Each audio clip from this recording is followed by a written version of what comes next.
Hey, fast evening, sir. Welcome, welcome.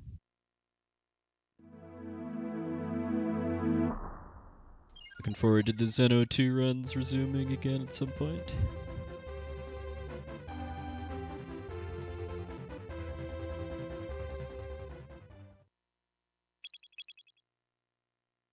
Soon.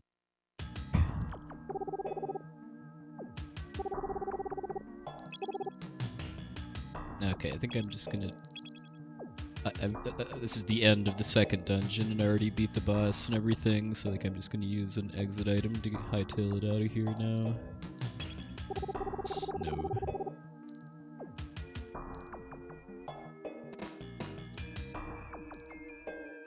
I have some kind of exit dungeon item, although for the first dungeon I just walked out.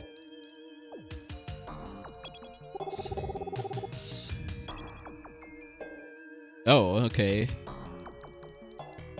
Not just to leave, you can go within,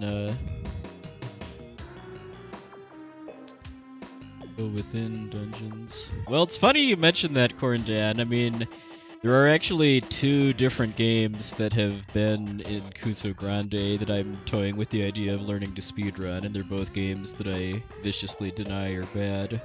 So who knows what the future holds. Would I ever speedrun this? Well, who knows? At this point, I'm thinking probably not, but after I finish it, first thing I'm gonna do is watch, like, Dragon Dark's speedrun of it.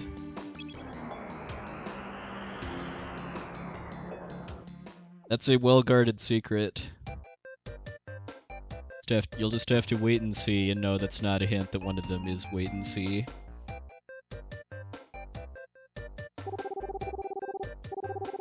Oh yeah, that's right. I keep forgetting that there's a fantasy city in this world called Toronto. Going to Toronto. I've been to Toronto just once, I believe, when I was in high school.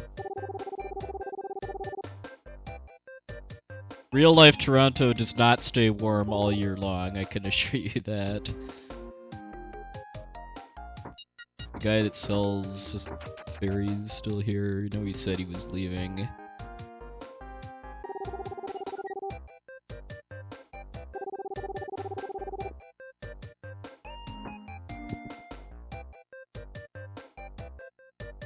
Yeah, I think this is where he was.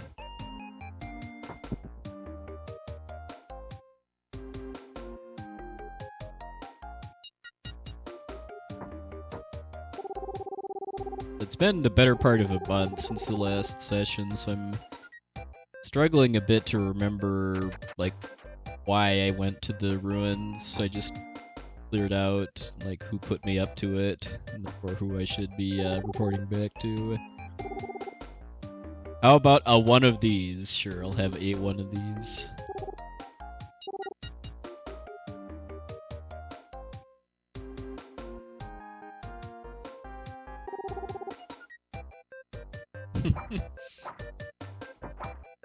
Can't talk to that guy, even though I can throw boomerangs at him. Hey, intrinsic mode.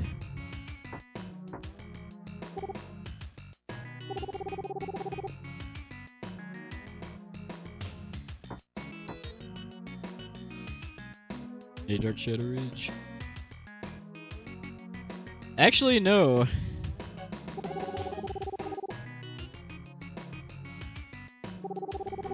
Although I have heard good things about this game from PJ.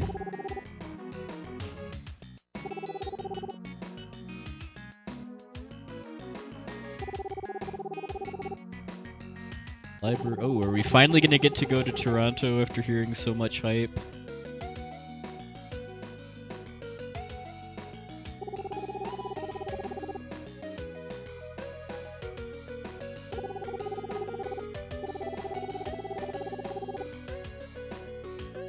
I killed some rats and got a piece of paper, I think, in this this attic before.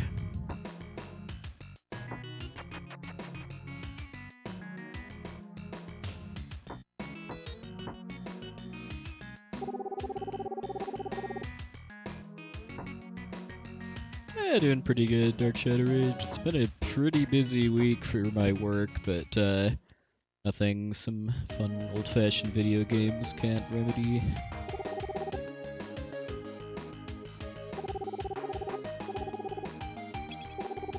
I already have all the good stuff from here. What are these again? I definitely will say that I'm not too enamored of the menu system in this game. Very clunky.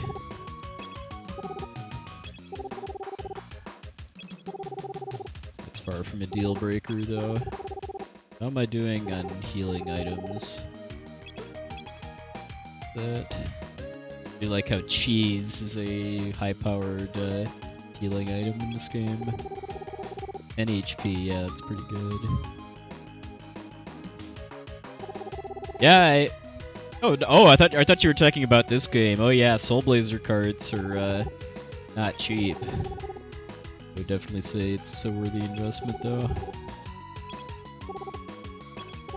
Alright, if I'd have known that these teleport items sent you within floors of a dungeon, I would have started using them earlier. Let's get a couple more of these.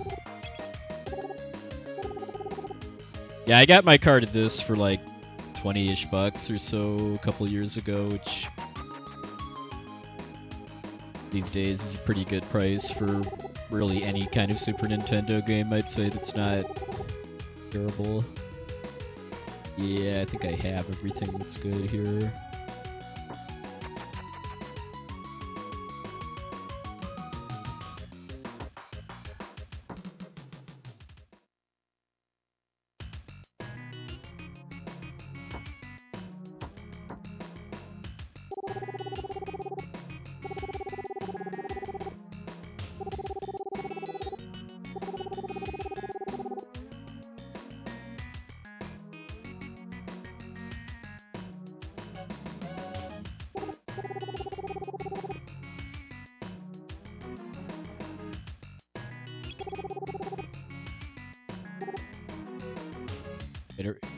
Who's talking, by the way? Was it the guard or was it my fairies?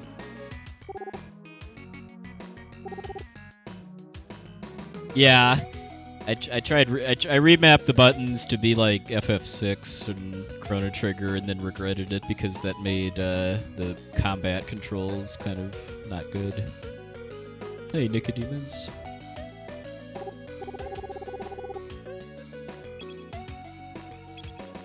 So which of my fairies am I actually using right now?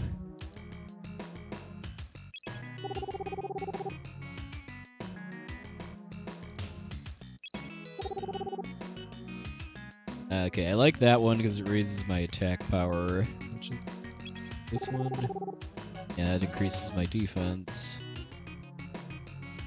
Yeah, I'll stick with this.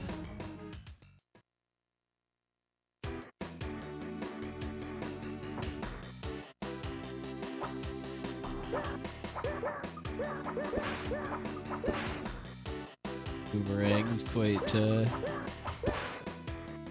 the tool of mass destruction. It's got such a good range and power.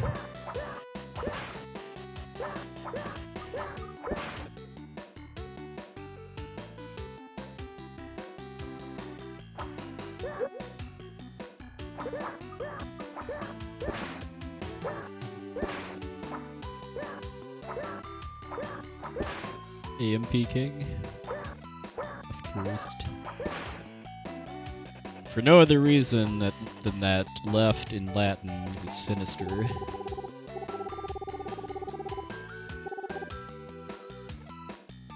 Stole a jewel from that statue.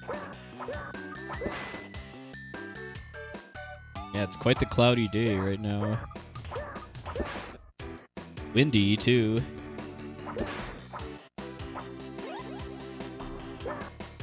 I certainly don't see real clouds moving that fast very often.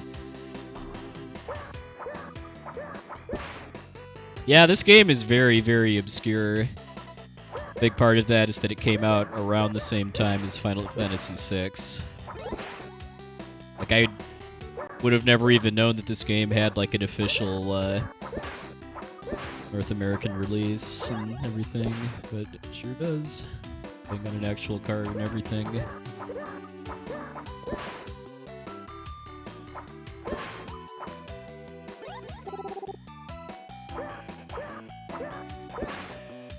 I have any of those hearts. I really like to save those for when I both need healing as well as raising my stats.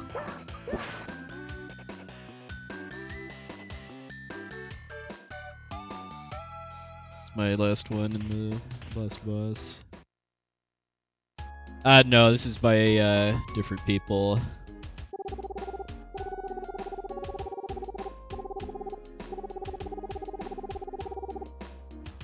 Ramus the Goblin. That sounds kind of like Romus the Ghost Dog from the 7th Saga, which is made by the same developers.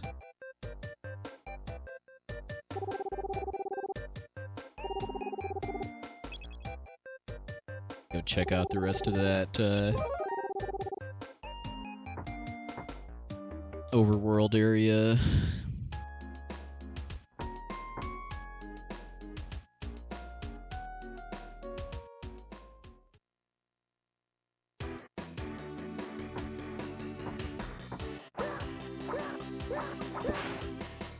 Yeah, me neither until a couple years ago.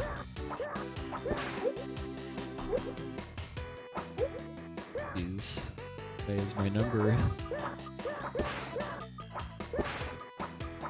A scale of Lagoon to SD3. Well, it's certainly better than Lagoon. Although I guess that also depends on your standards. Like, having real weaponry is certainly a good thing.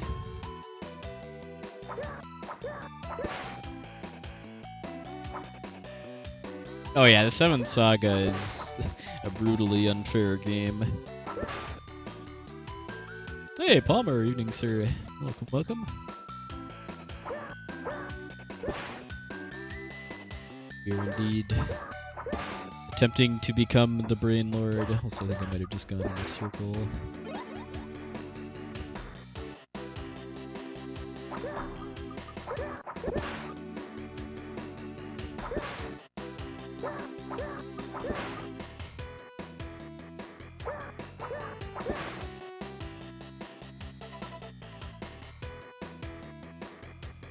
Given that I'm dead in 2 hits at this point, I think we should stay at the end again.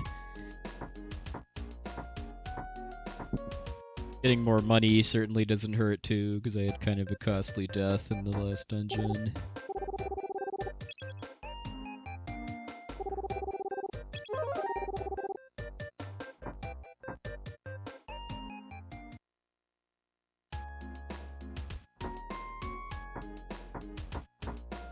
Yeah, same salty spittoon. I mean, as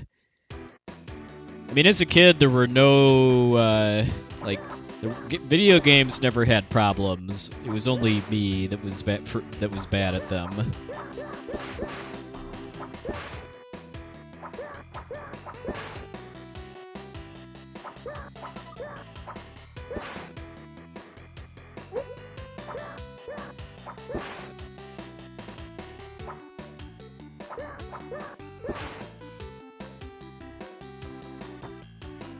Yeah, those were some really fun streams, PJ's 7 days of 7th Saga.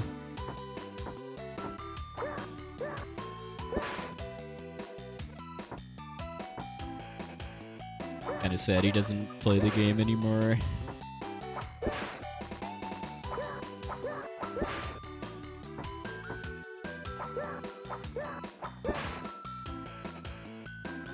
Okay, so am I out of the loop then? Oh, okay, I guess this really isn't that much to this area then. This is the same statue. Hey, Doc Smock.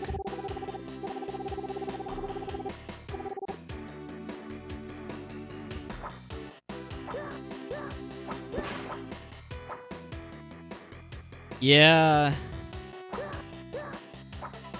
I was never able to actually beat the game without save states.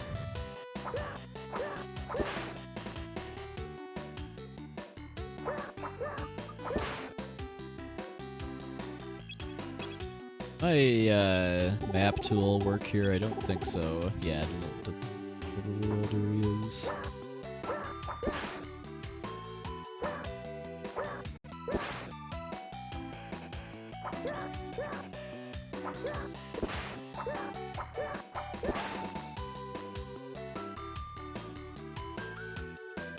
Okay, that's where I came from.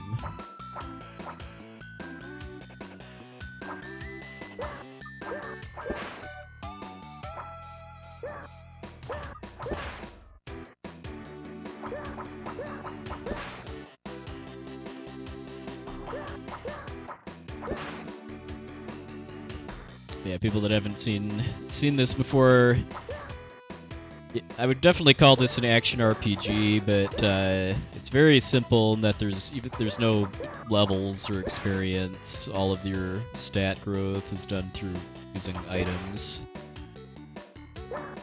It feels a little more like a Zelda game in that regard. Hey, Golicious. Hey, the Kyle Thomas.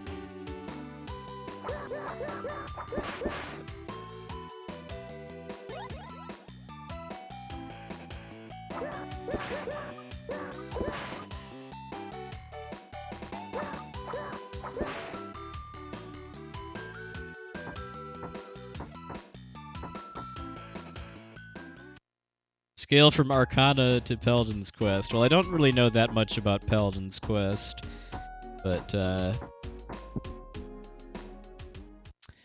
what it's worth, I've definitely been enjoying this playthrough so far.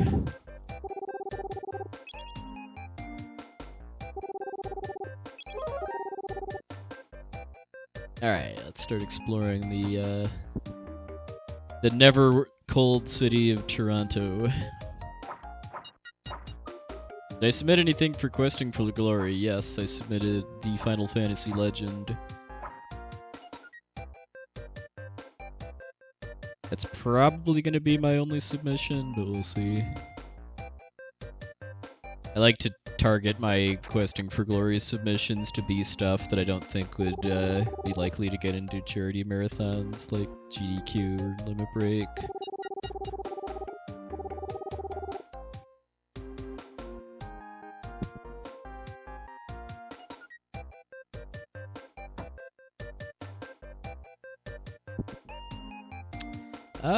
It is the middle of November, I want to say.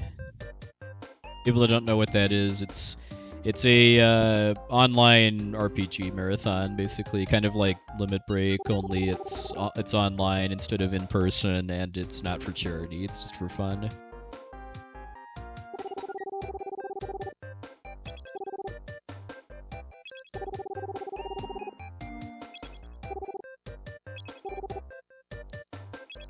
Okay, so I already have most of these.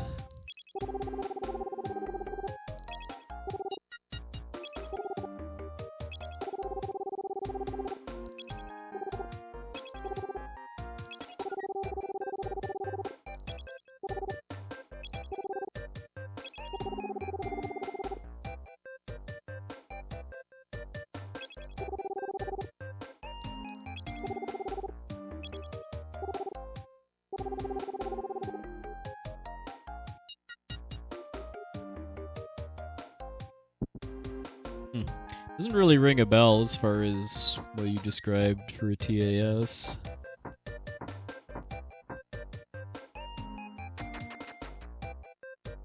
Hey, Mike ABC.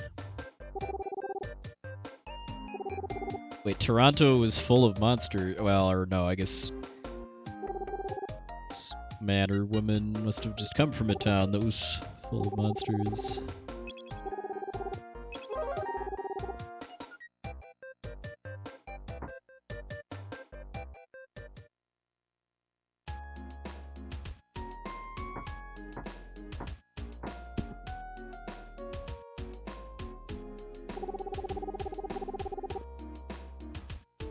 Covered the road to the desert with ice.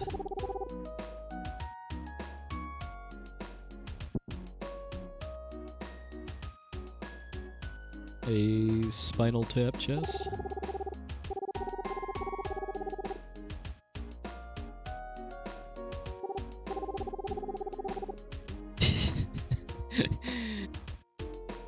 That looks like a happy couple. Well, it's called Brain Lord because there's a lot of puzzles in the dungeons in this game. At least that's the easy explanation. I don't know. Maybe there's a more convoluted one in the lore of the game.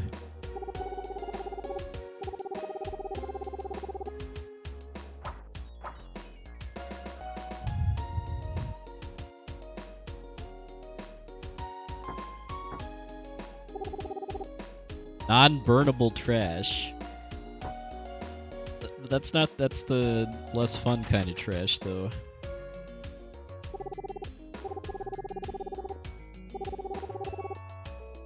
Toronto's Civilization Research Office.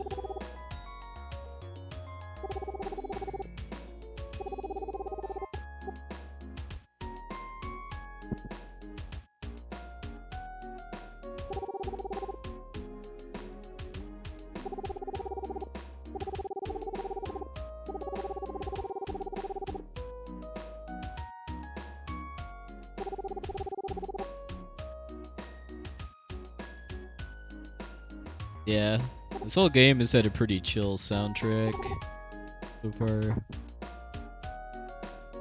Like, both the dungeons I've been in have had music that I was not sick of after, like, at least 2 straight hours of listening to it. I mean, I wasn't, like, overly in love with the music, but it was inoffensive enough that I didn't get sick of it, which I'd say is a very good thing.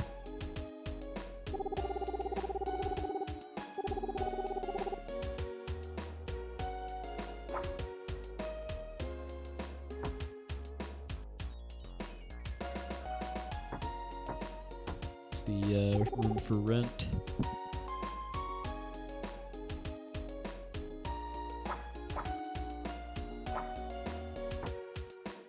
Doesn't really seem to be too big on hidden treasure, at least not yet. I think I'm about halfway or so, and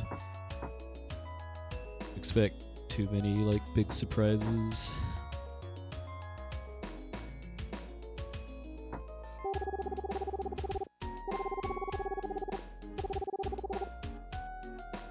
Kidnapped by a goblin.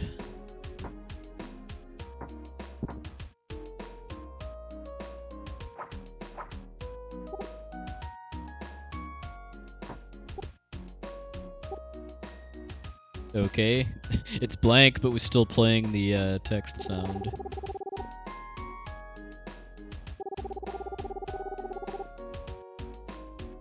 Session in Toronto.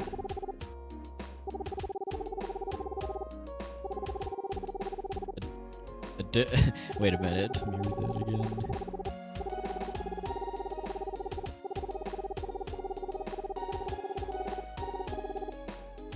That's a long text. A desolate desert called the Barren Land. That's very uncreative. Woman named Fairy Queen. Wait, I thought Remus was the goblin.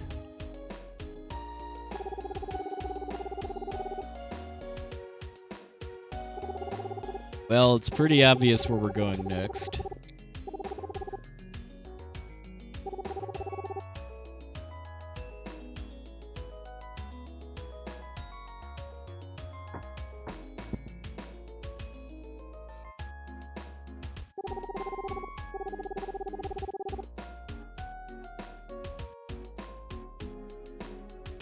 I don't think I've ever heard of King's Bounty before.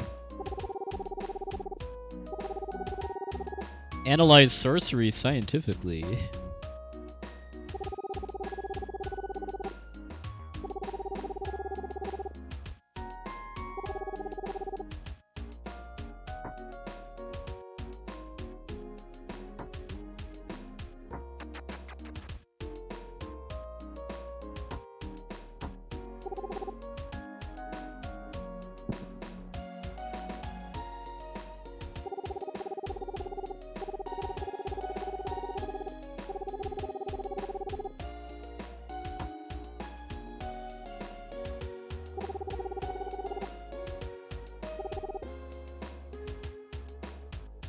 Guess it's not clear where we're going next, because maybe we have to go to the Droog volcano to get something to melt the ice.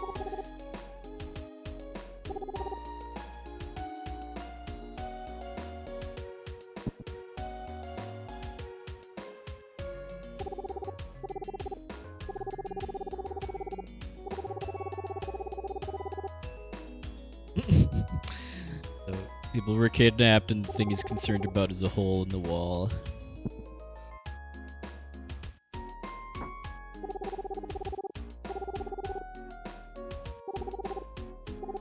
Scientific magic.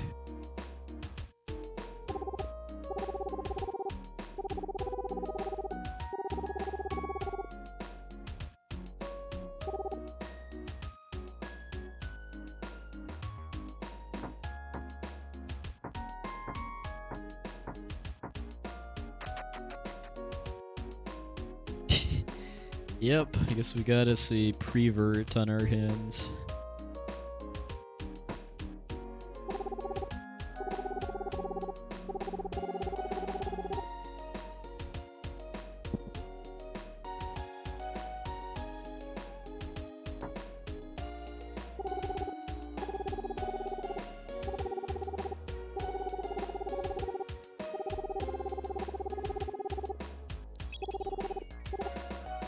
Tightwad. Sarcastic guy. Ooh, he's escalating his insults. Alright, fine, we'll give him the silver plaque.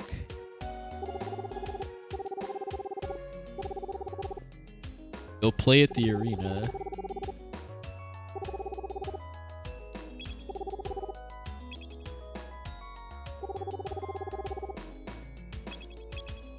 Does Esson the fairy do exactly?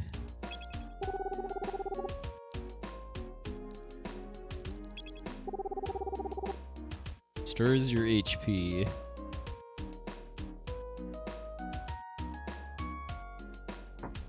Unless that's like permanent or something. If it's just one time, that's kind of lame. Got items for that. Let me try swapping my defense fairy for that one and see like a regen effect, because that would be pretty sweet.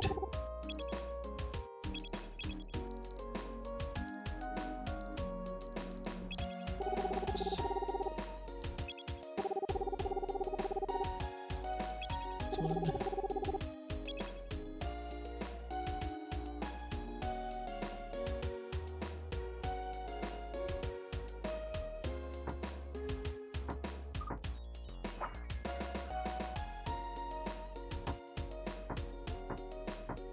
Big looking town. Can't expect anything less from the largest city in Canada.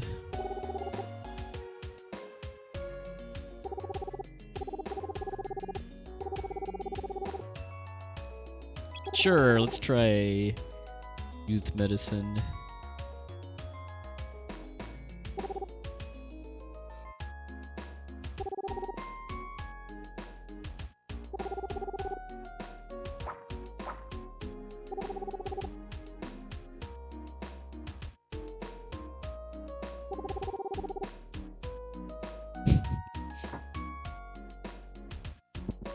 Reset when I go outside? No.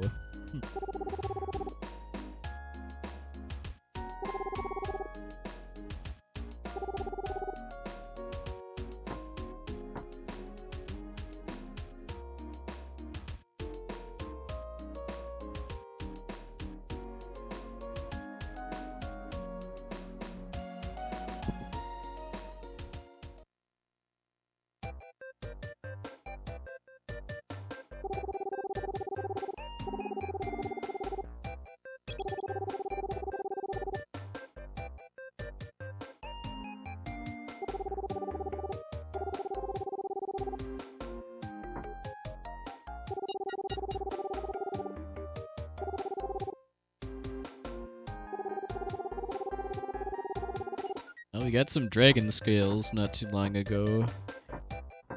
I would hope those came from a dragon.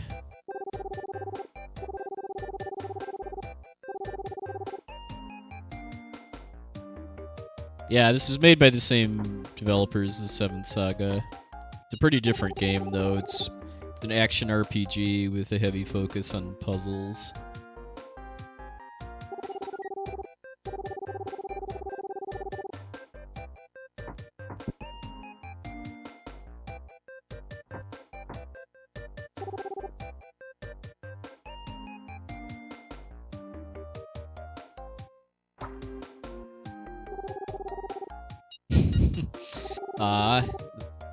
You mean we've got an NPC in a JRPG that actually cares if I steal stuff out of his chest?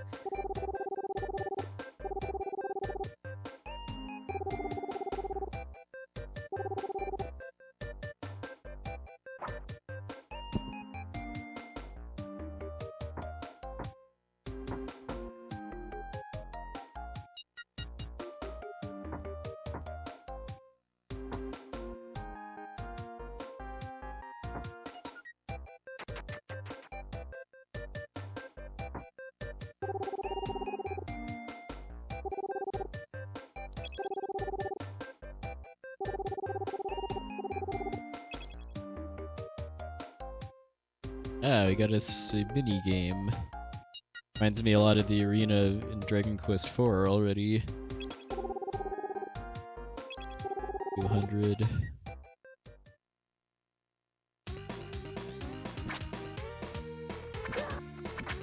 Yeah, I don't have any control here.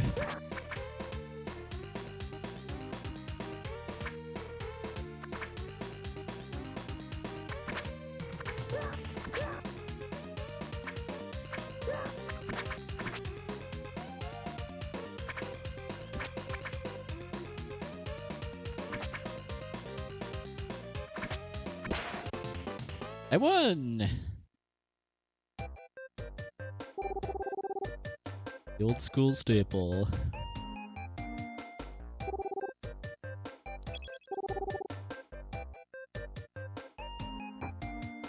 Is this it, or do we actually get to fight ourselves?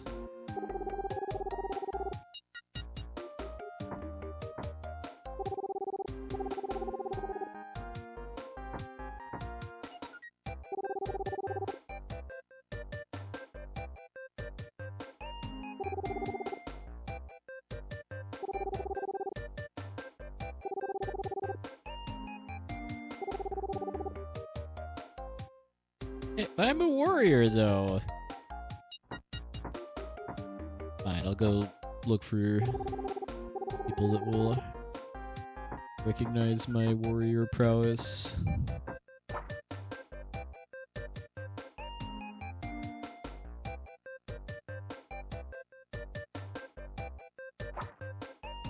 Talk to me. Loading the screen.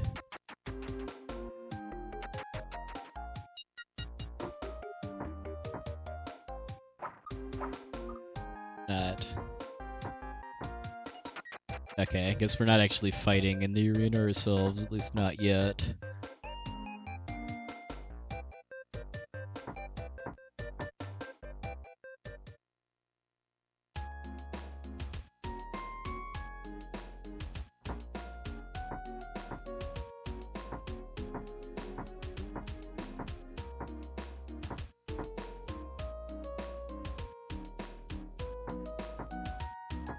Have I looked at every... Because I think this is the exit up here. Yeah. In there. Onward to the next row of homes.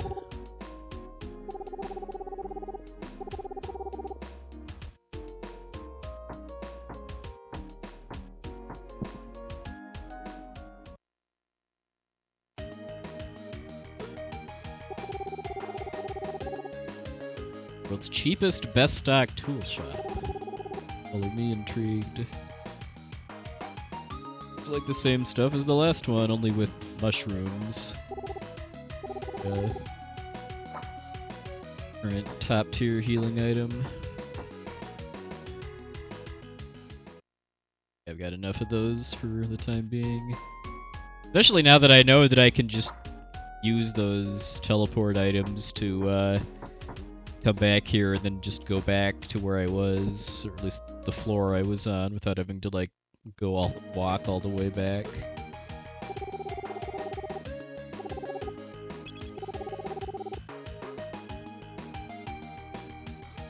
All right, so what do I have equipped? Wait a minute.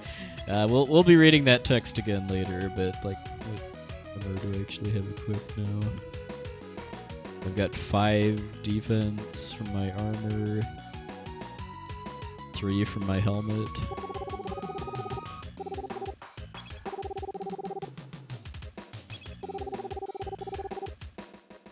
$47K.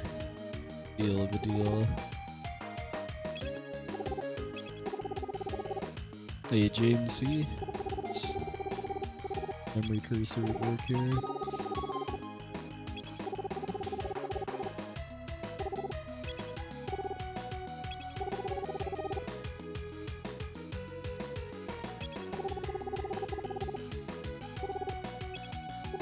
Can't afford anything. How can do I get some extra old stuff to sell?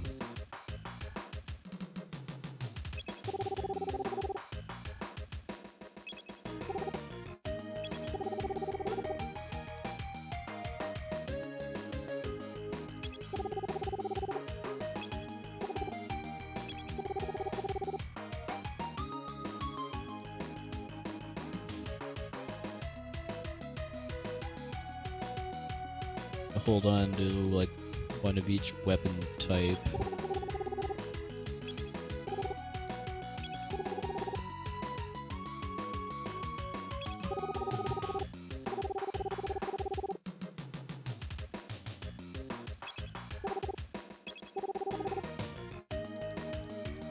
Let's do this for now.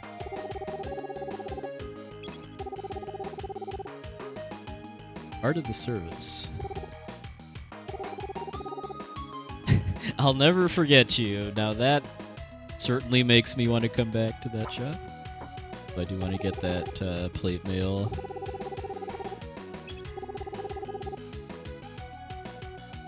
He's honest. Hey D-Rock, welcome. What's this, like a scythe? Chuckler. Much as I want to see what a weapon called a chuckler is, I sadly can't afford.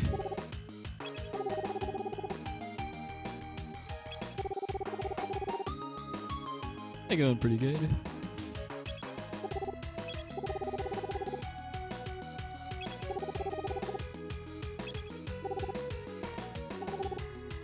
We'll have to investigate what the chuckler is at a later point.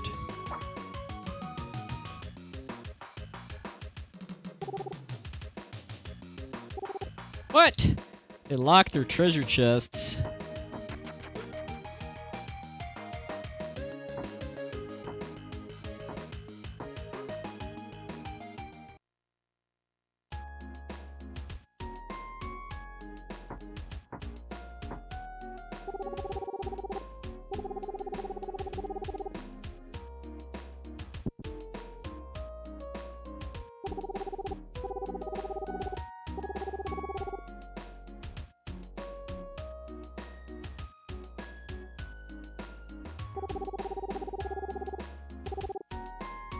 How monsters is always capitalized too. The goblin is not.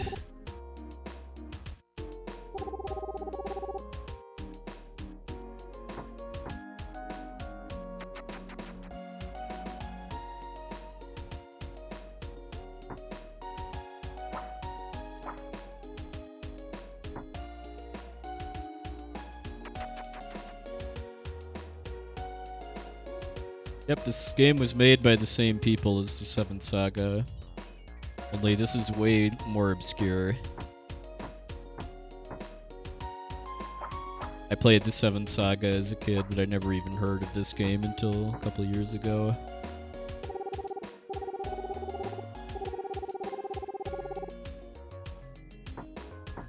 Is that everything in this town then?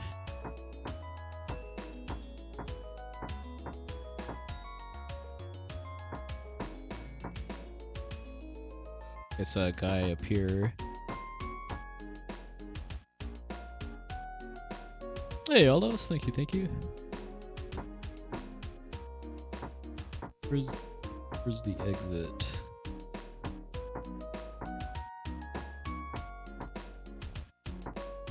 I heard that there was an exit to the east.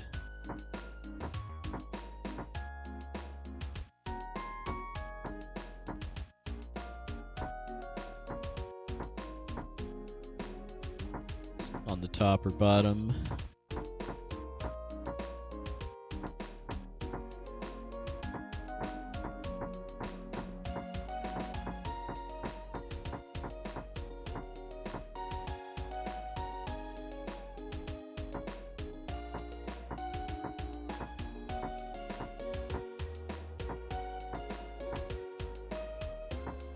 Yeah, I was watching Bamboo Shadow play the new Link's Awakening while I was working.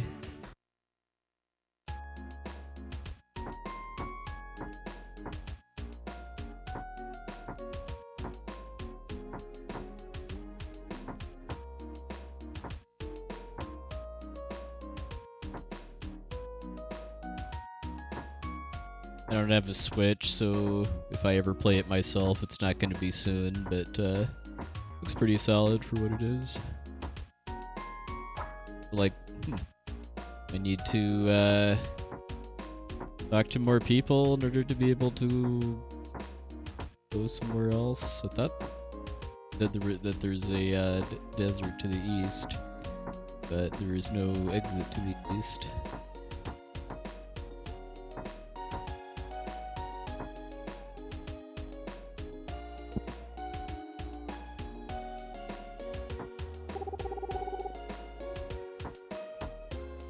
I need to go talk to the translator guy again. Already forgotten which house he was in.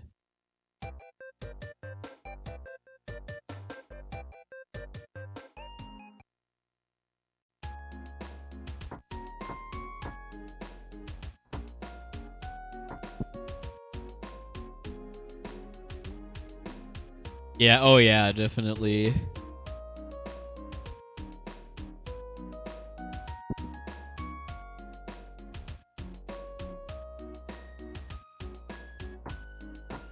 Hey, Faizu, morning, sir. Yeah, much. Felt pretty much back to normal yesterday.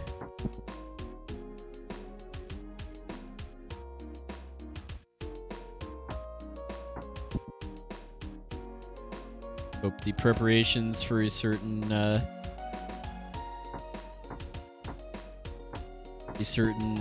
online marathon going well.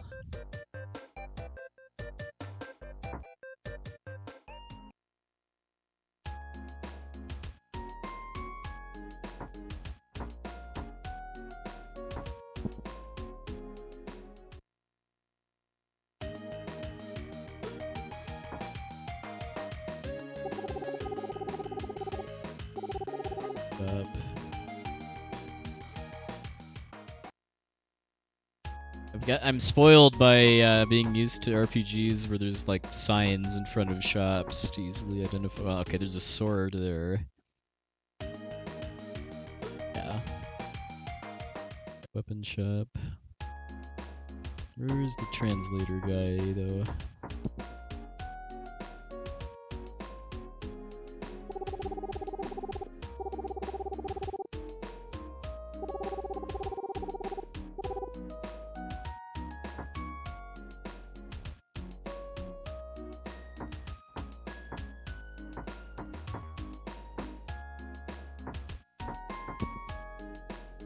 These all like the hotels or whatever, or apartment buildings.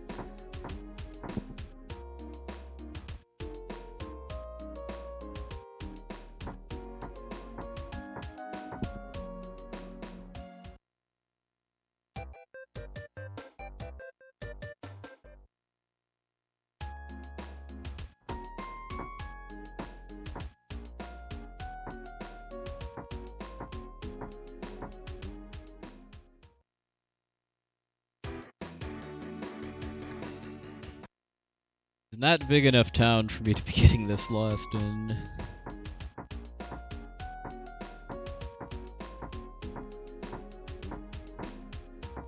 This one?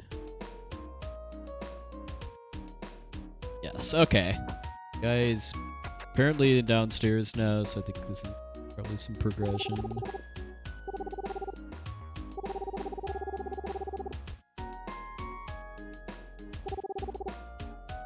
A death metal gym.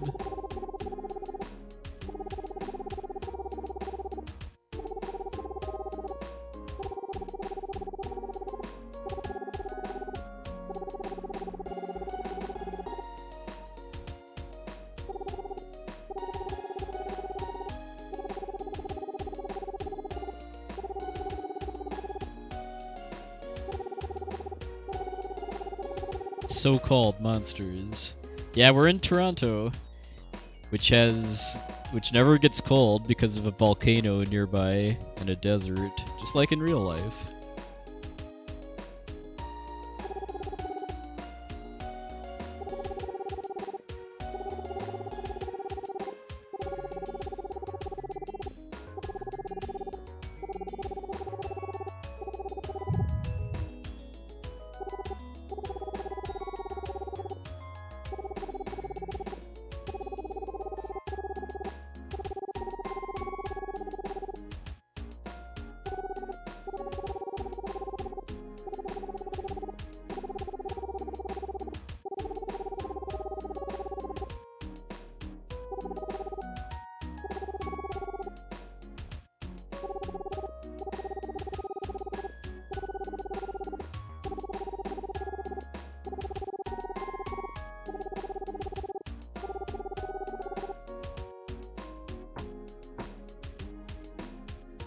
A lot of lore here.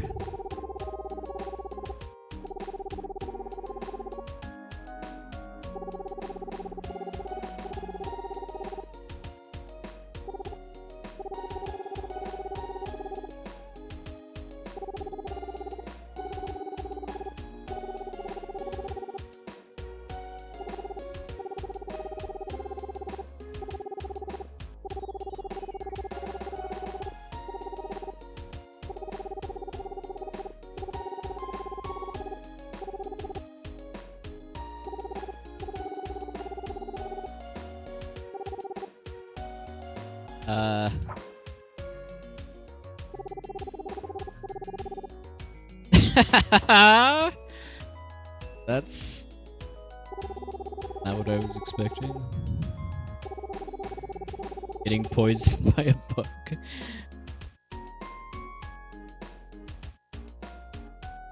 Have I ever purposefully not waited for Shadow? Yes, in speedruns of FF6 that aren't all characters.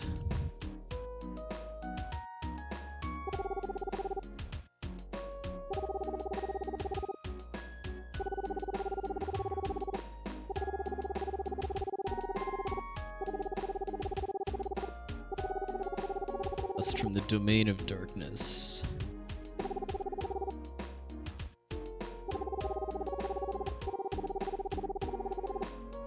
Dragon warriors as guardians.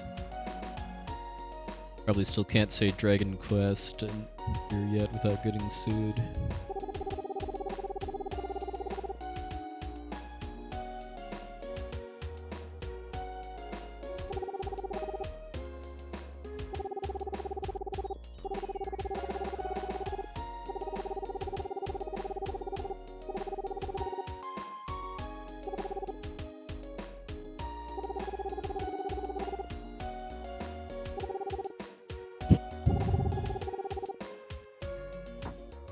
Double poison.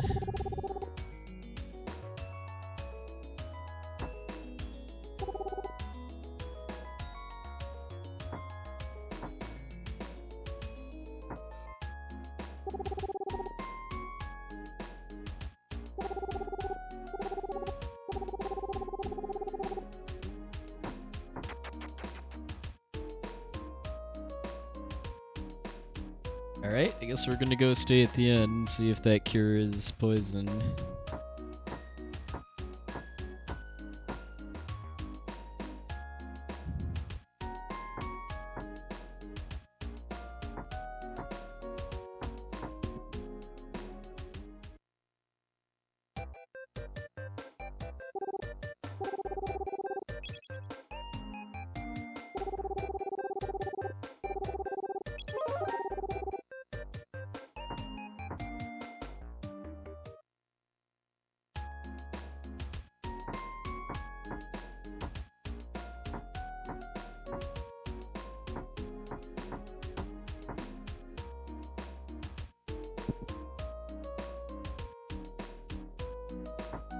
Check that he hasn't changed what he says.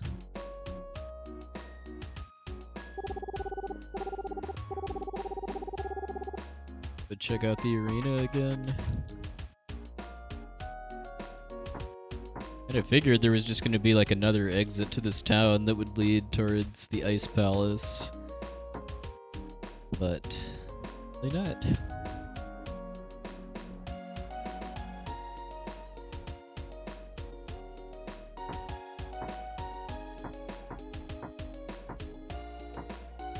Can jump over the fences, speed it up.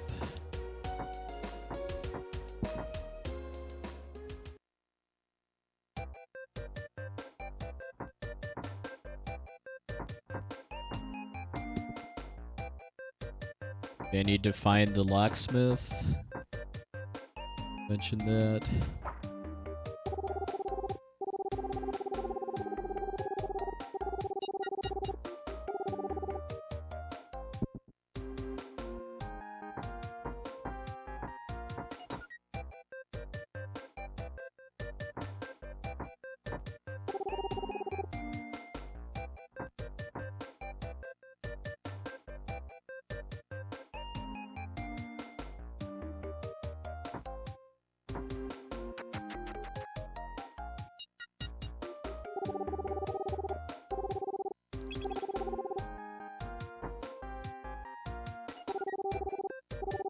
Oh, there we go.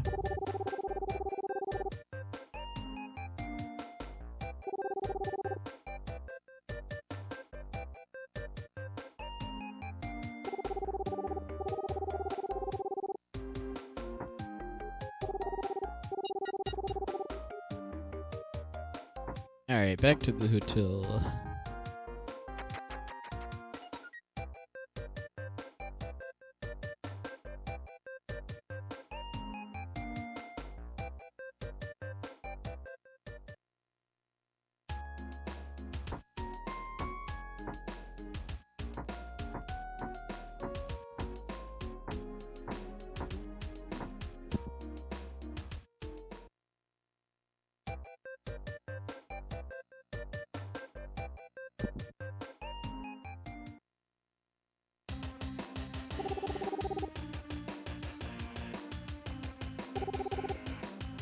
Sorry, keep waiting.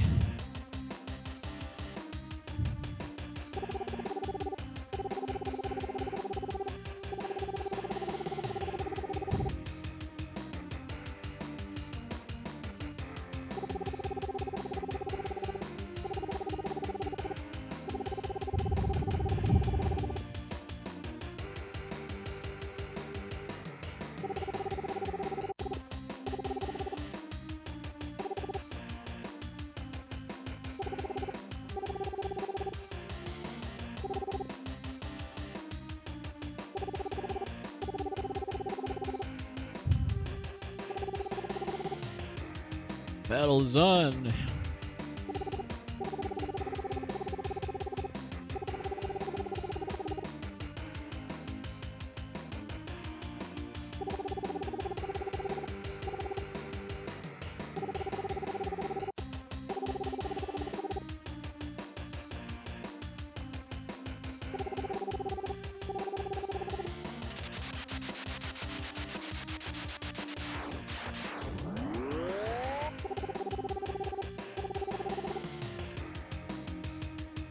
Convenient.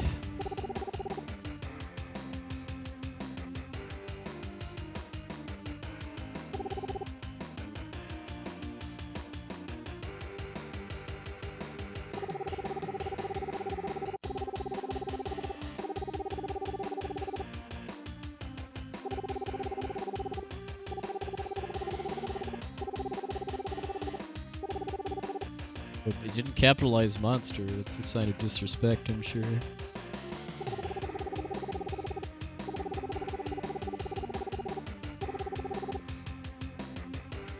We're gonna go save.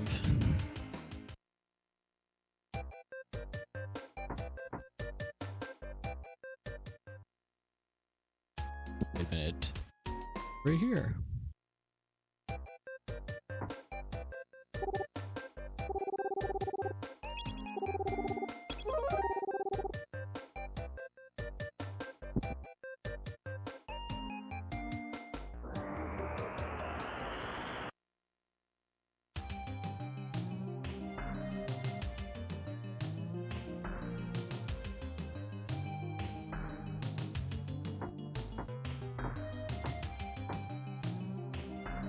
Oh, nice, John Reese.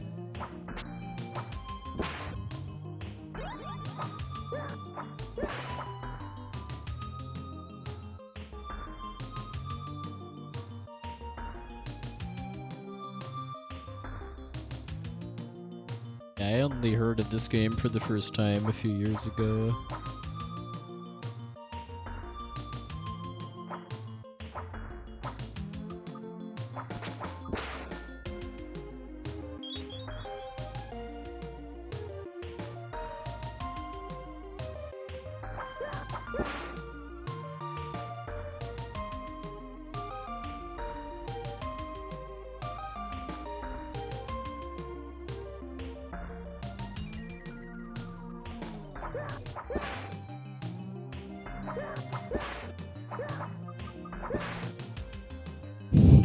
Yeah.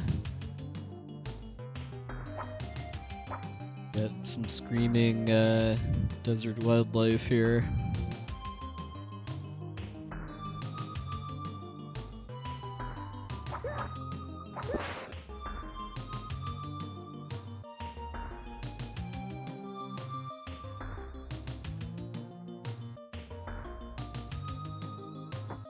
Tornadoes don't actually hurt, they just mess with my movement.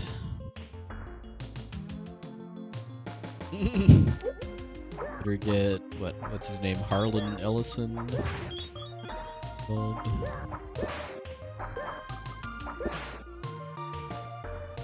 Wasn't there a really weird DOS game of the same name too?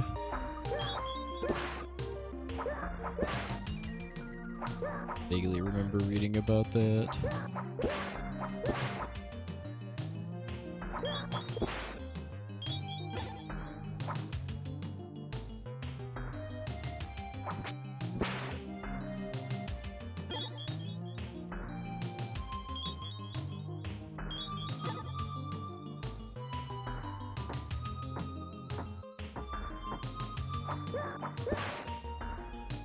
Oh, includes the actual story? So there's supposed to be some ice around here. But I think I've made a full circuit and haven't seen any ice yet. Maybe I'm too late and the ice already melted since it's a desert and everything.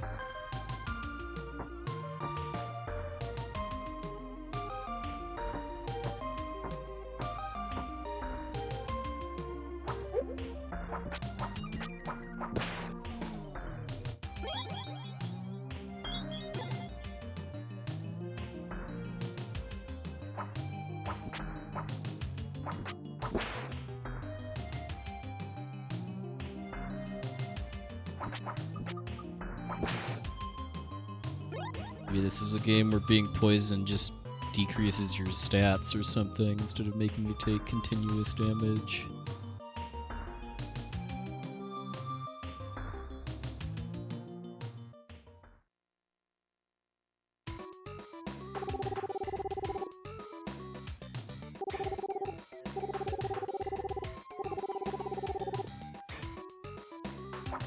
Alright.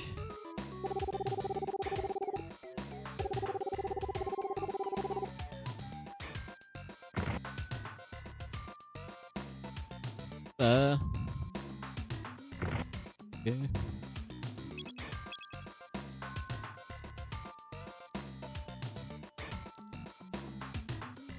I even have an item that can cure poison if I want to.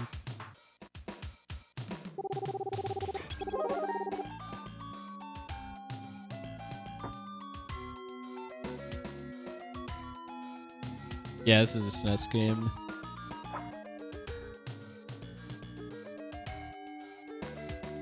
Came out in 1994, I believe.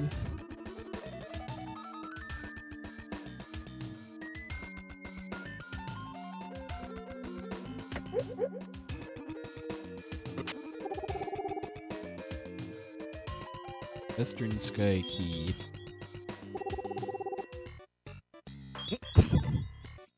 Gotta gloat about how clever your trap is. Well, it worked.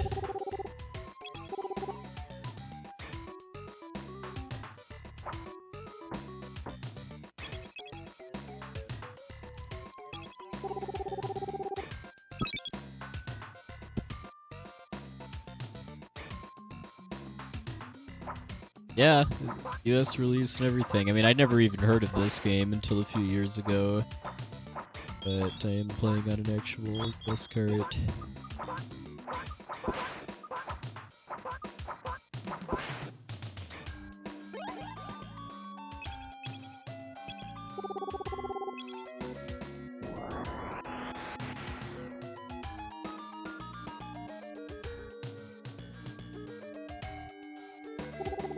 We can say we've gotten one lobe of our brain so far. But I think I'm probably roughly halfway through the game by now.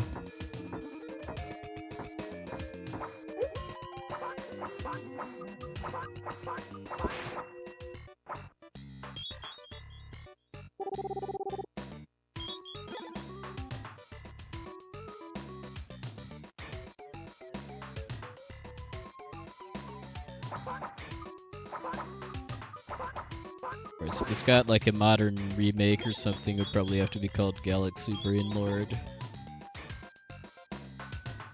Hey.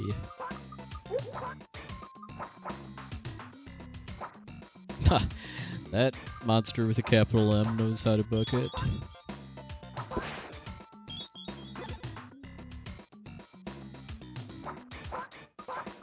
Sorry, you cannot ban the broadcaster of this channel.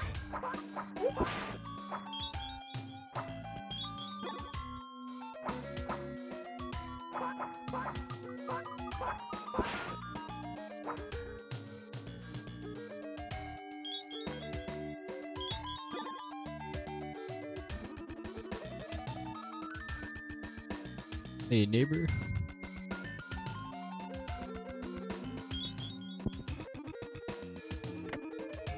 This whole dungeon ice, then?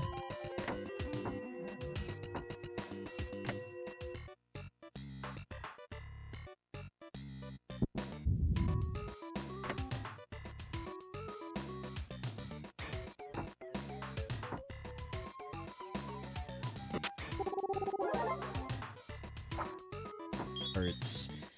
Raise your maximum health, but also full heal you in the process.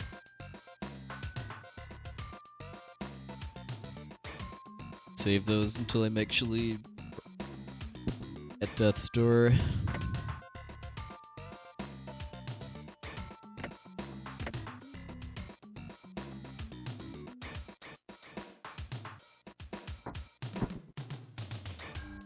Am I able to... Okay, I had to say, am I able to actually come in here without stepping on the switch? Apparently not. Easily, at least.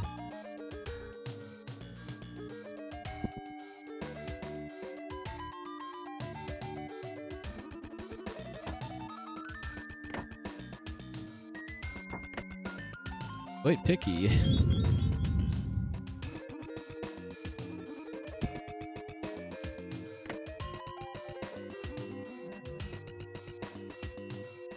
Hey, Shia Wolf. Fun. Ah.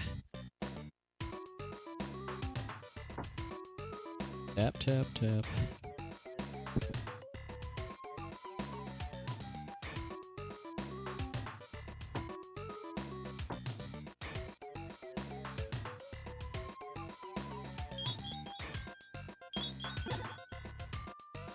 Pressing more buttons just makes more things fall from the ceiling. I tried and wasn't able to push it after it fell.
This again. Silver bullion.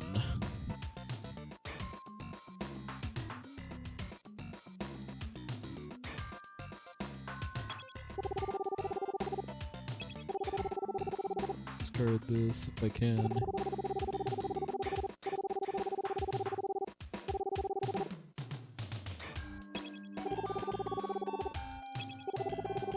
Hey, Shuriken Blue. Hey, Silent Hero Live. Yeah! Definitely enjoying it so far.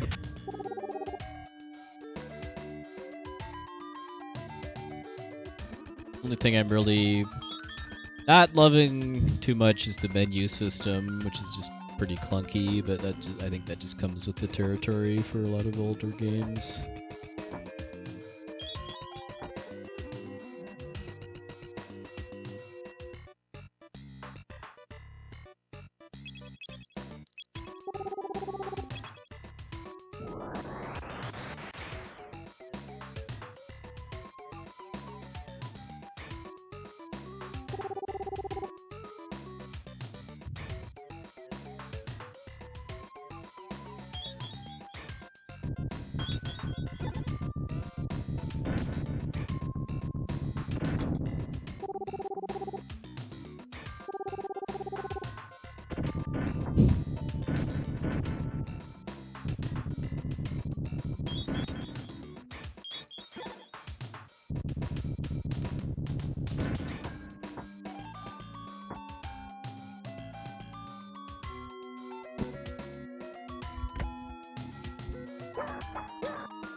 A clue to a puzzle or something.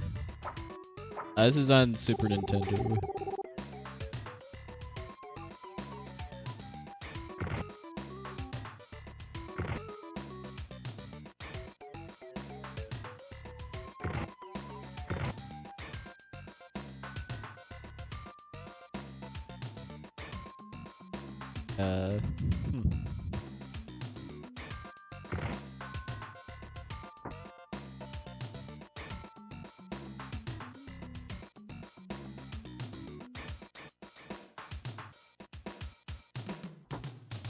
Let's try that again.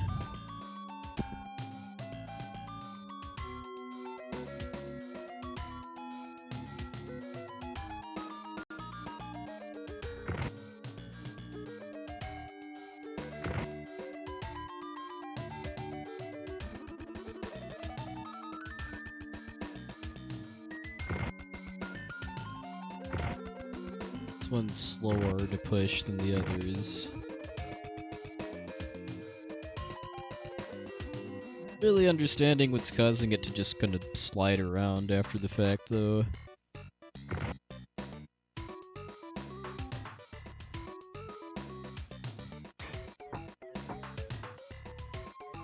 It's more experimentation.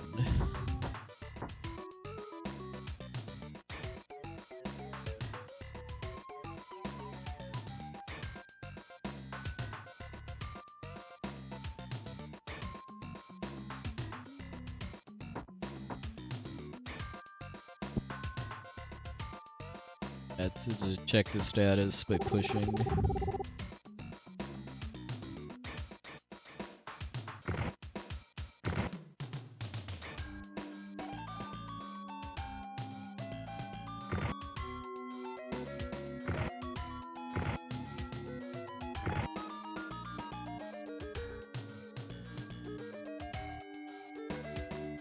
So is the deal that it just goes back to the left?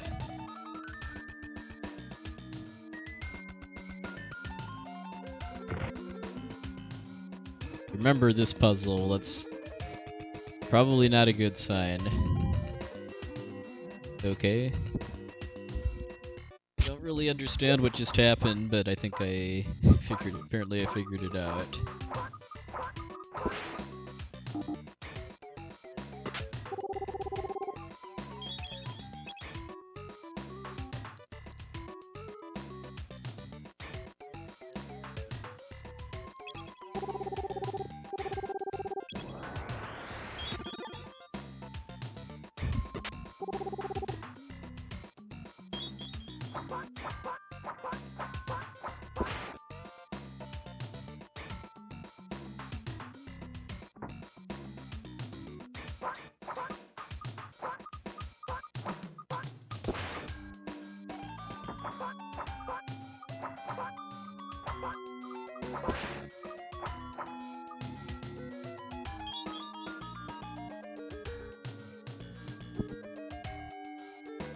Assuming this key opens that other door near the entrance. And money too once I get close to like 40k. Time to get some better armor. Armor first, chuckler later.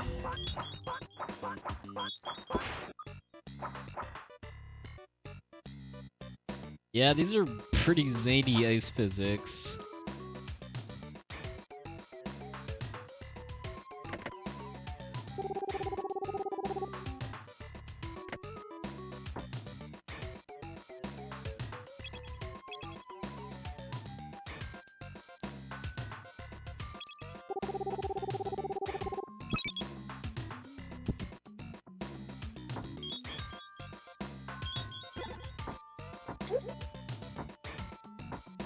Save.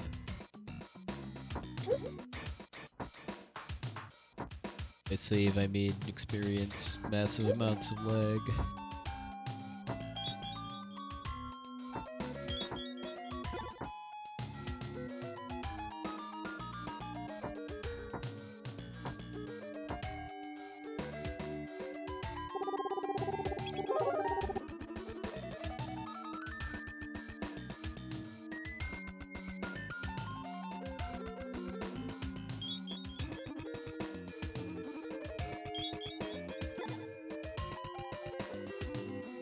Like this regen fairy for sure.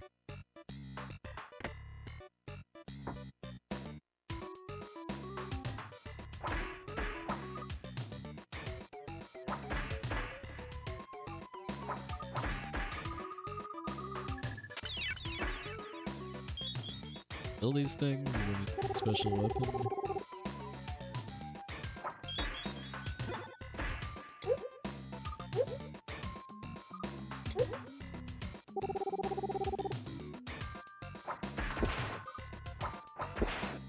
Okay, I can, it's just very slow.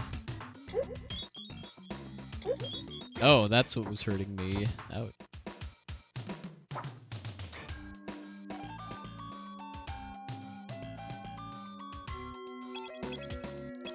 Kind of like a staircase.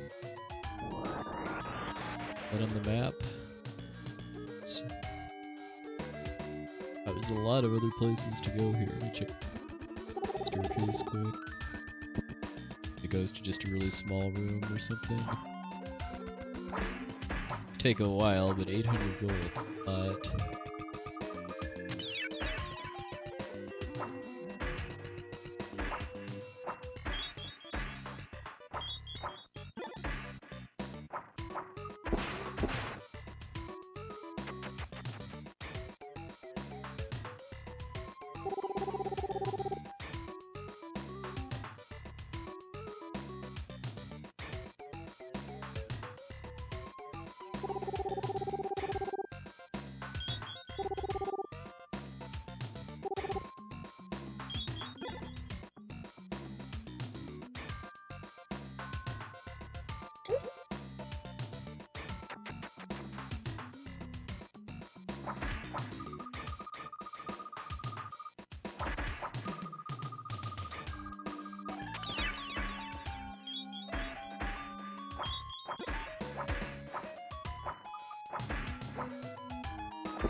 Alright, where can I go again? I see we've got a locked door.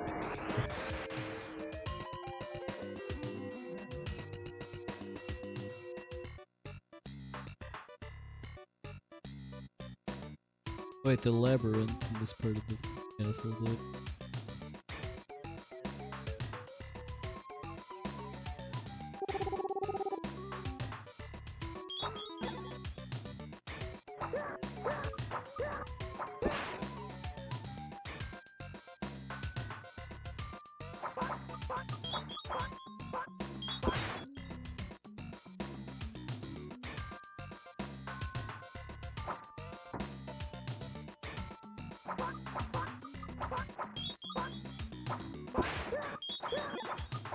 Lack of depth physics.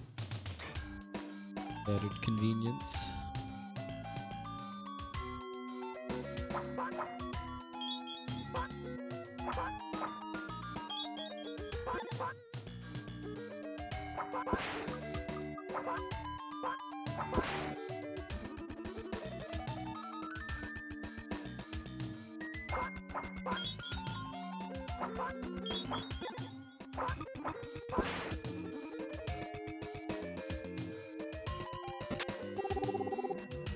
Black gold helm.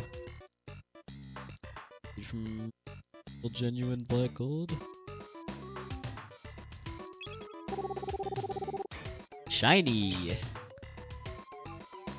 Open that.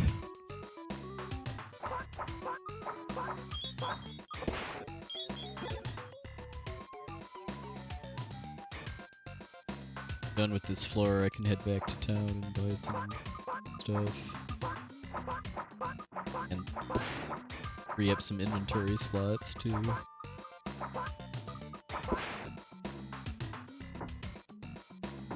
Yay!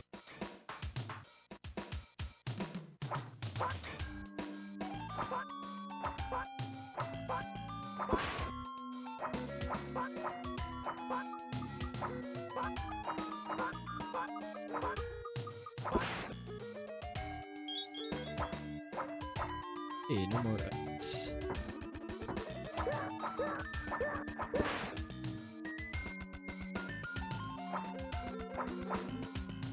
I wouldn't really say any. I mean, none of the music in this game has like lit my world on fire yet, but I've also haven't gotten sick of any of it, even though these dungeon themes I'm often listening to for like 2 hours straight.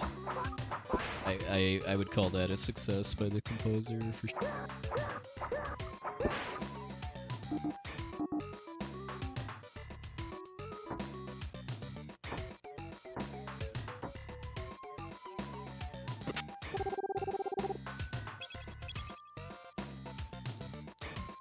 Probably just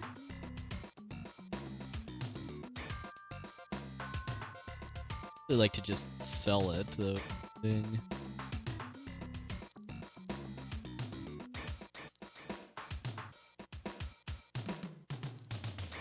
How many of these teleport items do I have? Probably way more.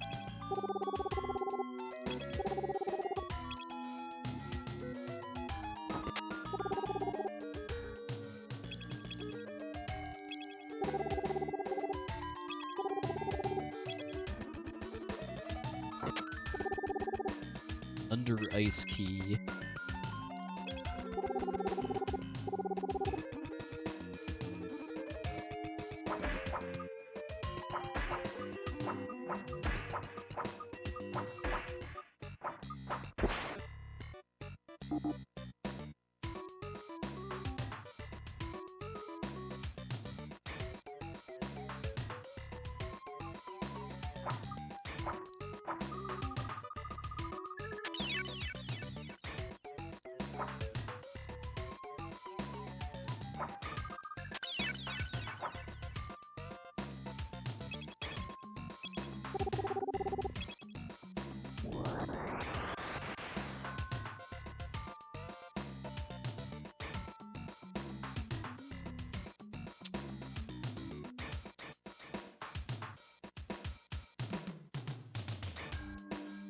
Yeah, looks like just need to head back to that locked door.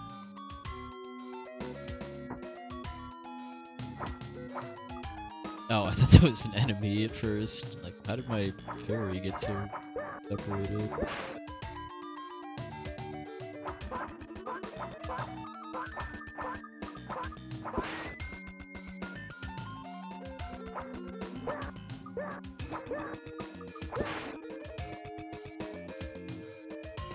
Hey, Lauren.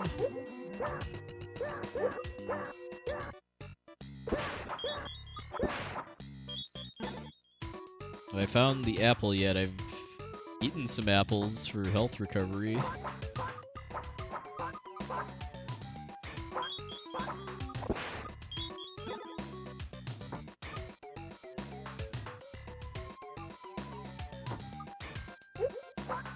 Okay, that's some strange fits. That sounds pretty fitting. The apple. Let's jump over this. How do I get back up there? Key to use. Non-negotiable conveyor belt. Hey, Rainier. That's the default name for the hero in this game.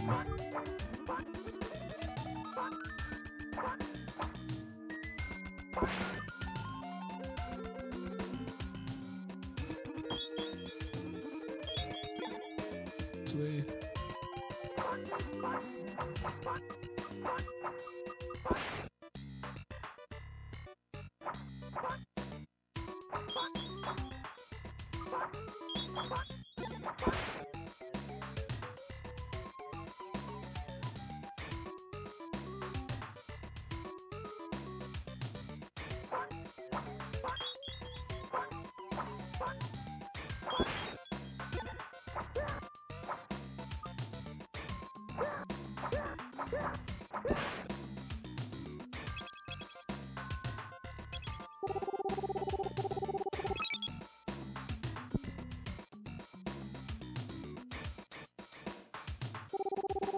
Yeah, I figured that out fairly quickly after not wanting to name fairies.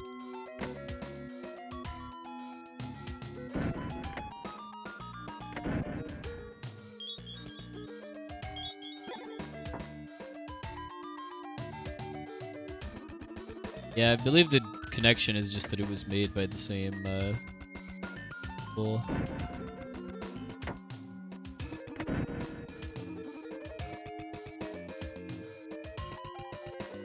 This one and this one, or at least the floor isn't ice here.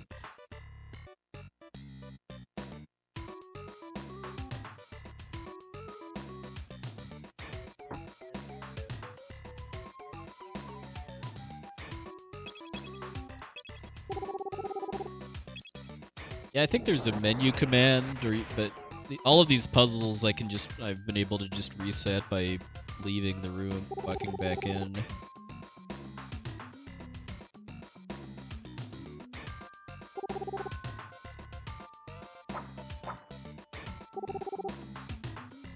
Can't go back?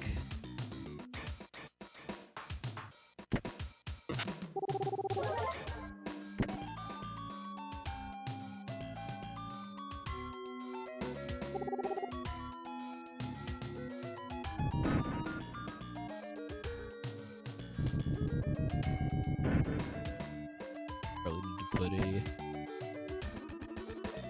heavy thing on that switch.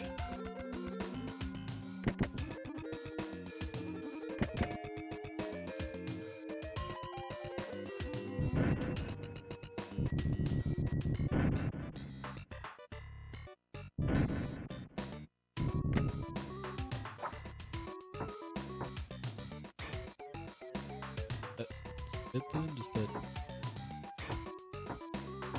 I wouldn't say it was made worse, it was made way, way, way more difficult. Like, just absurdly so.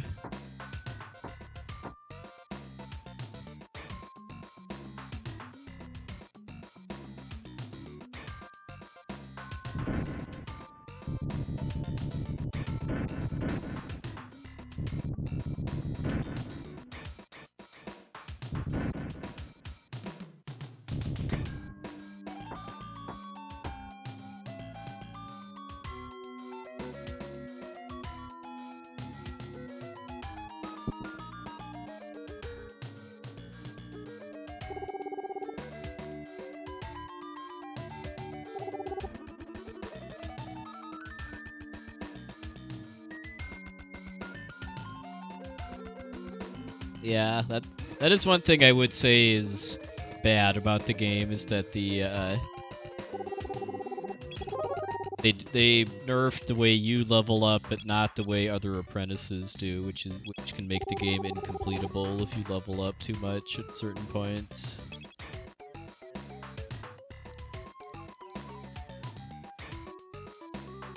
Let's go sell and buy some stuff and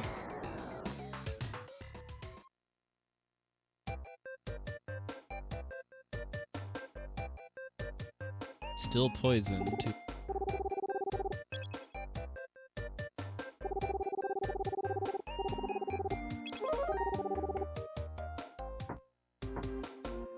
Yeah, I more figured it wasn't like a bug or a localization mistake or something. It was actually intentional to make the game harder.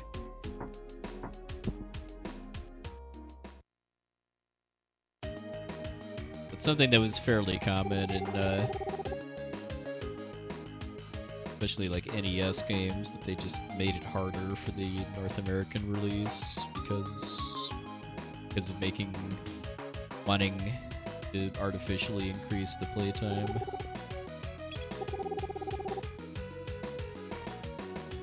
Yeah, Castlevania 3, it's not like a lot harder, but the fact that you take fixed amounts of damage per stage instead of based on what hits you makes it a bit harder, I'd say.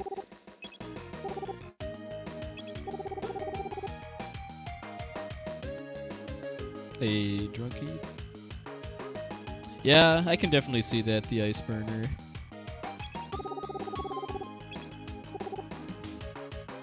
I don't think renting games was ever a thing in Japan.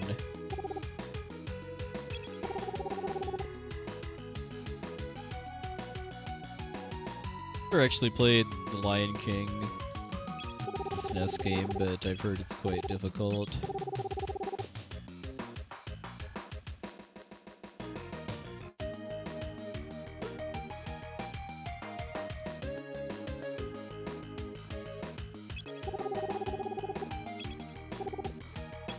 So yeah, that's what I've heard, although I don't know if that's actually true or not. It'd surprise me if that's kind of a legend.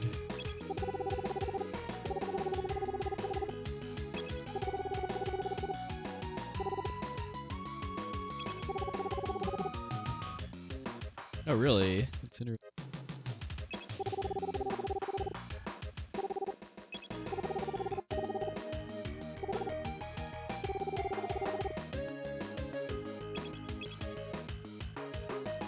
The punch, never forget me.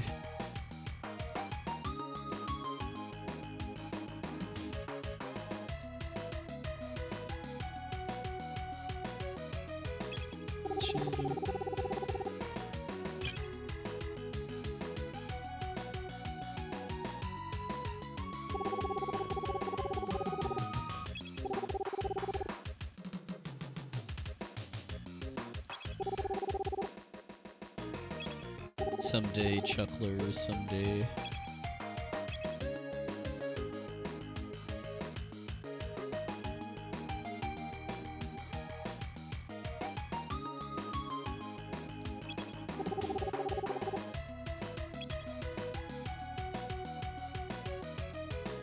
Quite the slow scrolling menu here, and I can't wrap around.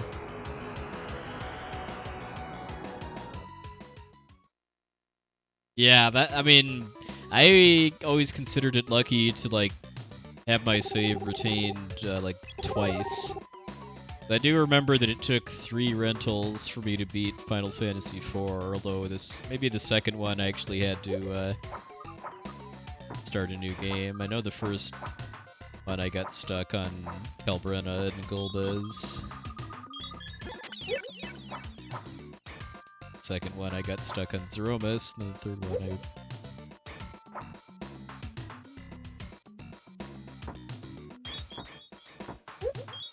Yeah, I never would have thunk it back then that I could beat it in a bit over 3 hours. Hopefully even closer to 3 hours in the not too distant future.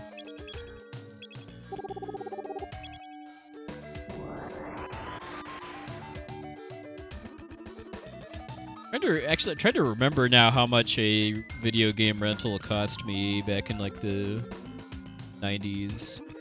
Probably like $2 or so for like 3 days or so, basically a Friday through Sunday.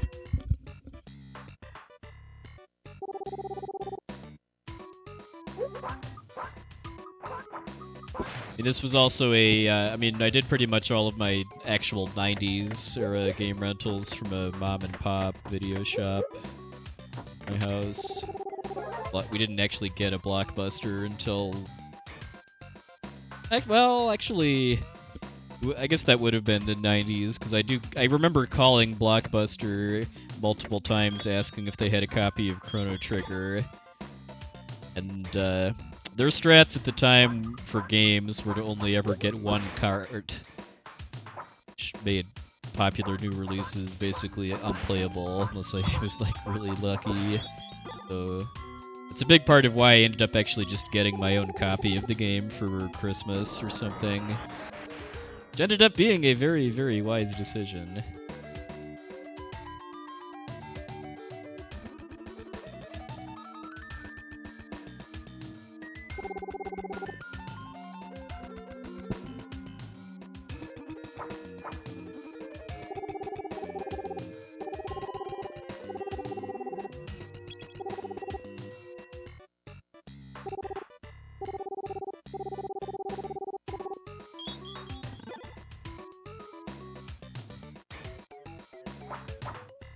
Oh yeah, we had Hollywood Video too. I don't remember renting too many games there just because it was far enough away from my house that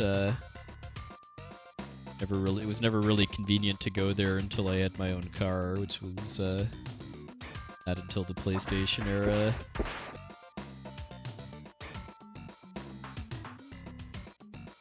Like I vaguely remember renting Legend of Mana from a Hollywood Video.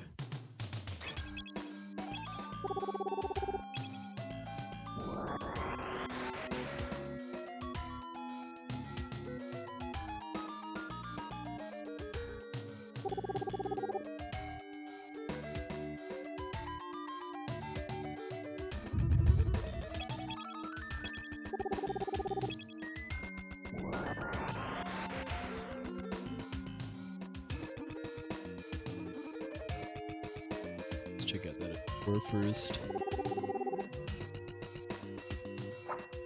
Or we can't, because it was one way.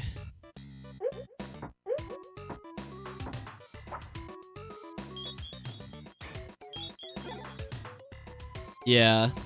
Yeah, I guess that is something to keep in mind, is that new release cartridge games had kind of drastically different prices.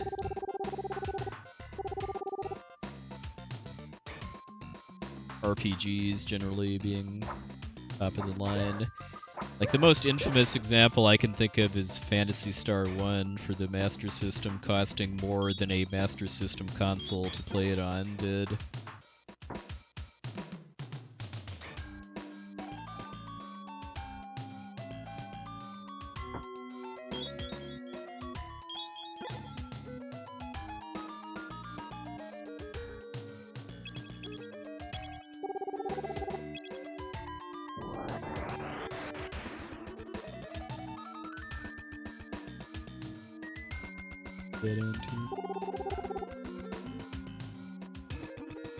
I want to say my Dragon Warrior 4 cart cost my parents like $80 or so.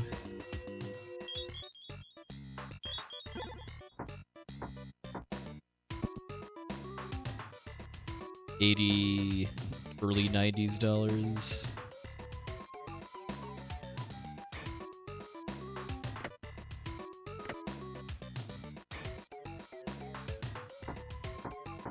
Yeah, oh yeah, I can believe that Genesis RPGs like Phantasy Stars 2 through 4 and the Shining Force games were also pretty pricey.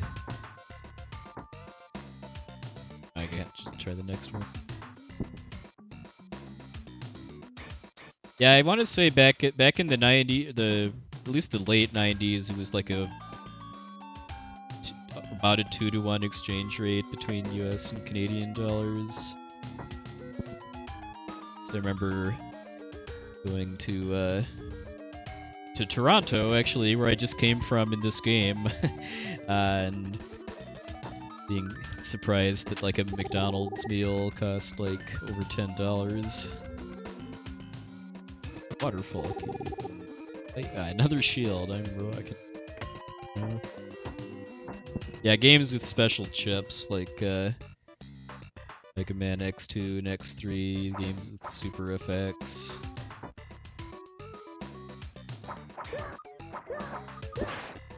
Turtles in Time, I would not have expected that one. No, I never played. The only Super FX games I remember playing at least are Star Fox, Vortex, which is not a good game, and Yoshi's Island.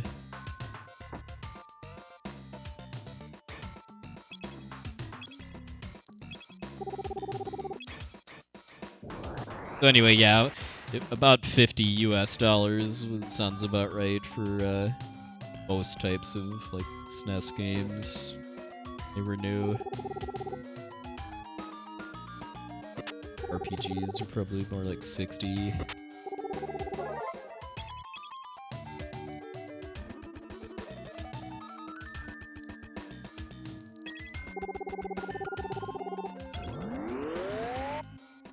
Still poisonous.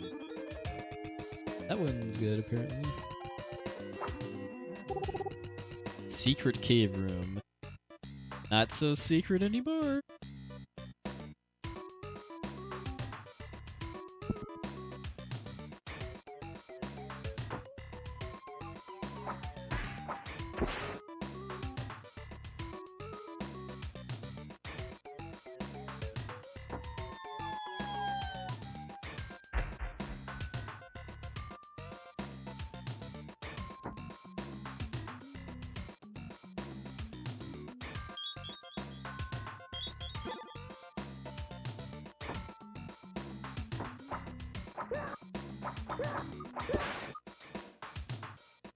Oh yeah, mailing in a postcard to register your game or something like that.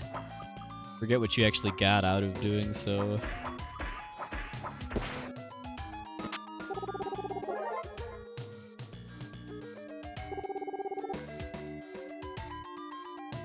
Really? Everything wants to poison me, apparently.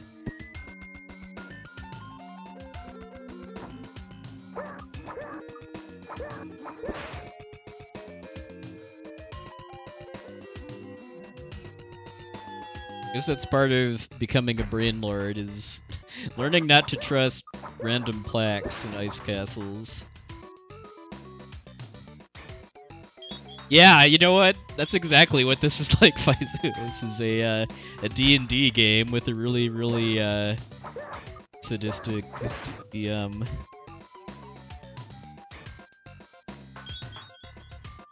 Like, examining a bookcase makes the bookcase fall on you and you take 5 damage.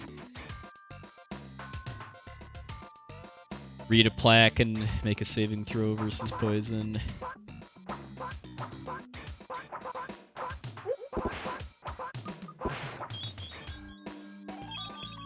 Actually, where am I actually? Is this for?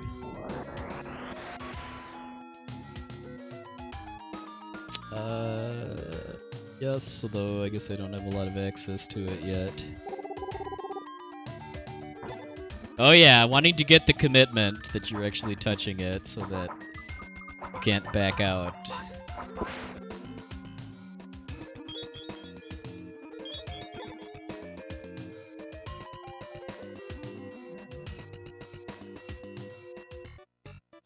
Yeah, nobody wanted to be the rogue, but everybody wanted to have a rogue.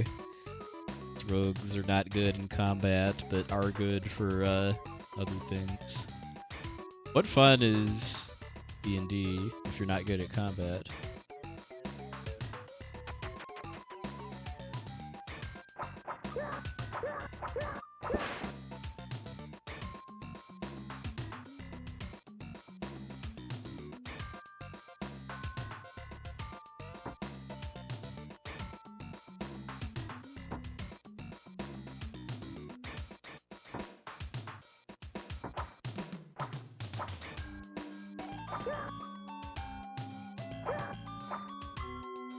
Hey, Zach, you doing...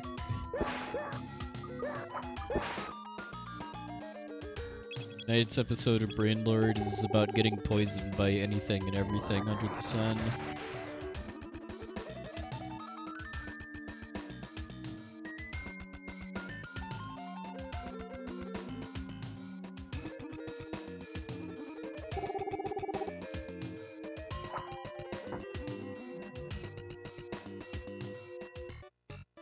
I don't really remember that, but maybe.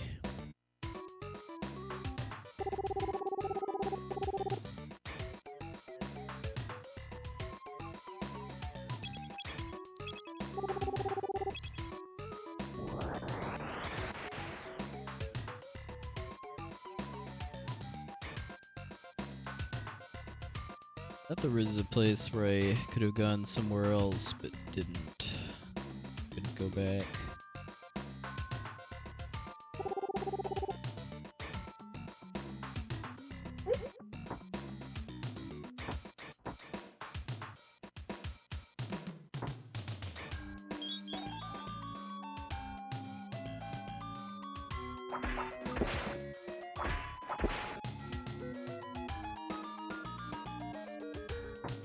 Horrible idea to just buy an antidote.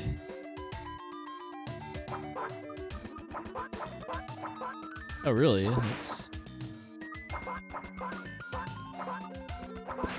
Certainly won't object to more people trying out obscure...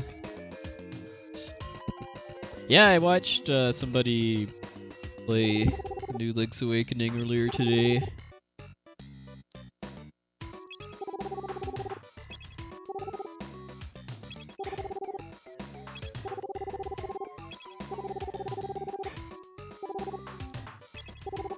Okay, that's kind of an antagonistic shopkeeper. Well, it's not an issue for me because I don't have a Switch or any plans to get one time soon at least, but even if I did, what I've seen, I wouldn't say it's worth $60 or whatever the full price is.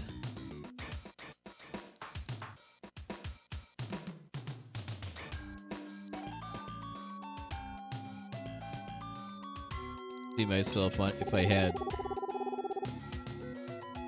hardware to play it, I could see myself being willing to pay like 20 to 30 for a game that would probably only take me like 6 to 8 hours tops to full clear.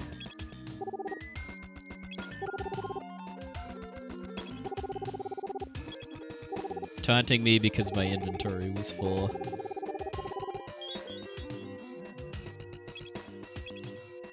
Yeah, I mean they really didn't seem to add a whole lot to the world of the game. They just made it a lot prettier and added a lot of improvements to the well, maybe not. Maybe it's early to say improvements, but they modernized the controls and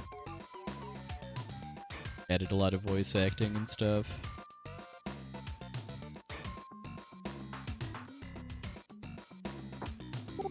I mean, really don't need to cart this old bow around. It's a better one at the shop.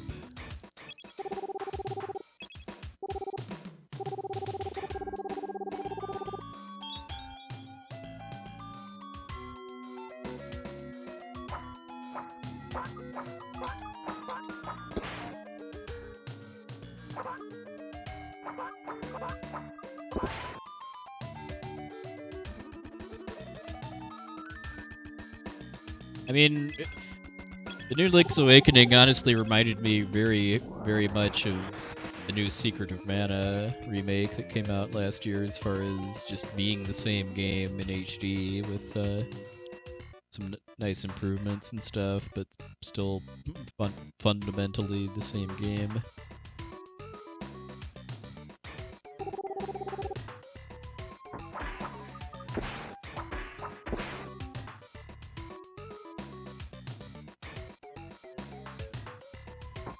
Hey, Uchiyama, welcome in. Yeah, the Secret of Mana HD speedrun is pretty cool.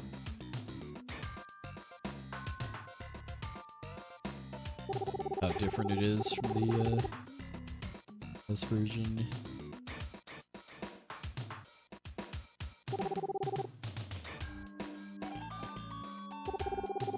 Hey, Vacant Mind? Yeah, not super often, but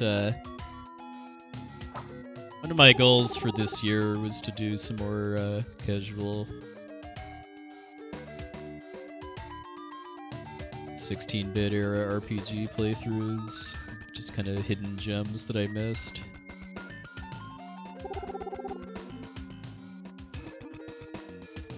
Including some like Japanese stuff with translations. Like the first one I did was Live Alive for Super Famicom playthrough. I don't know about Paladin's Quest. I've not heard the greatest of things about that game. Although I may own a cartridge of it because of just wanting to have copies of SNES RPGs as I can get my hands on.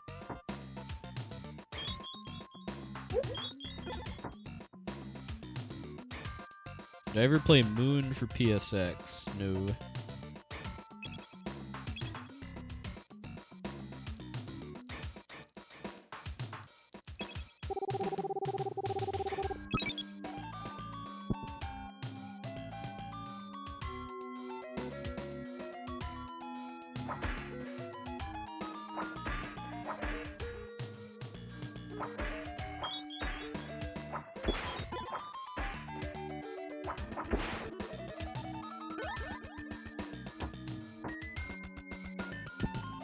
Yeah, I mean, the only Saga games I played are the Final Fantasy Legend games on Game Boy, although I would like to play the Romancing Saga games at some point. Especially the third one, once that comes out later this year.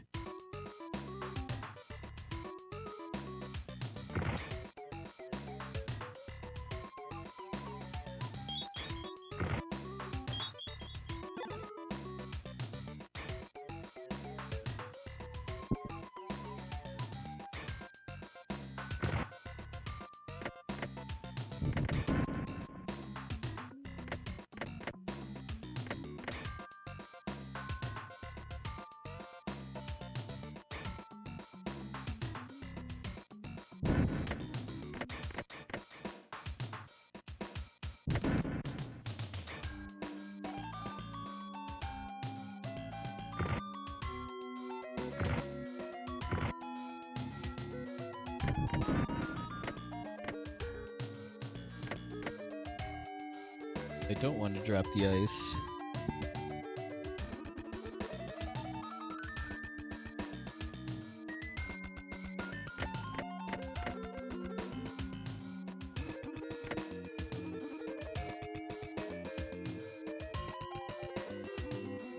I can, okay.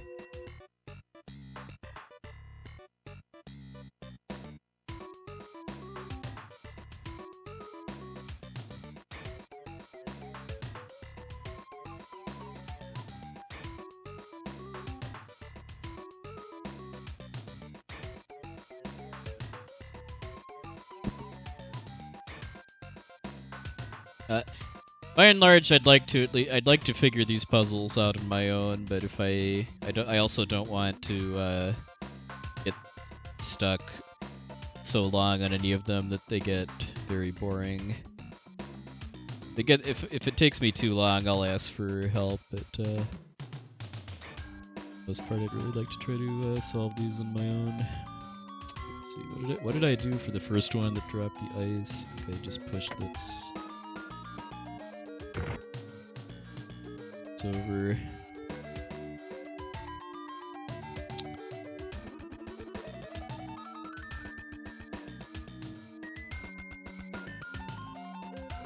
I pushed the ball up before dropping the ice.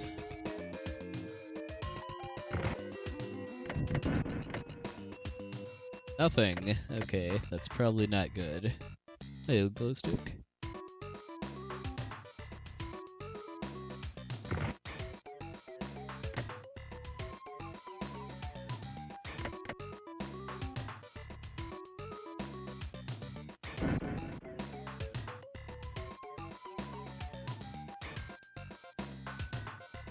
Actually, no, I should hold off so I can slide the ball up.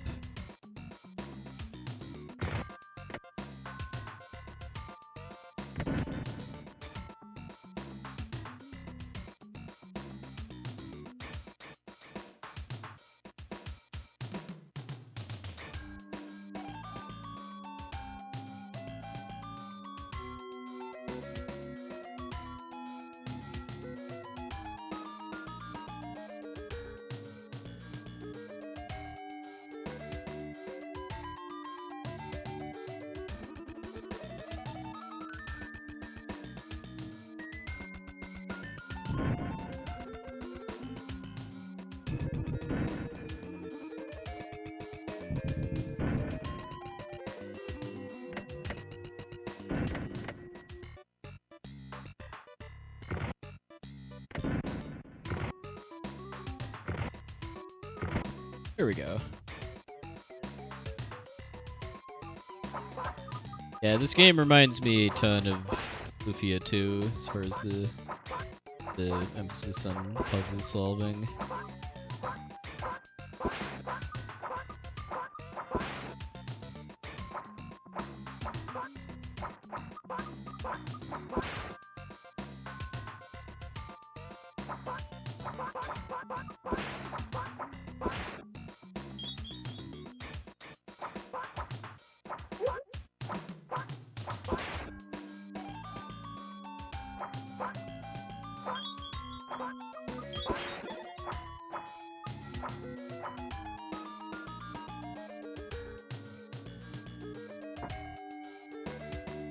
Okay, I think that's the door I wasn't able to figure out how to get through before.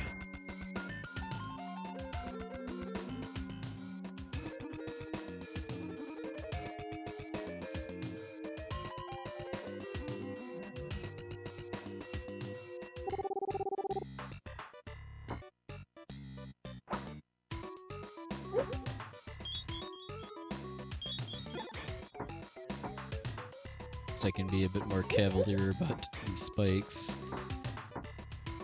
And very...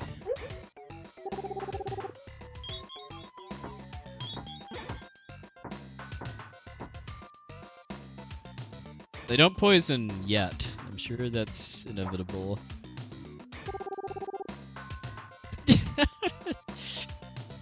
I had to say it, didn't I?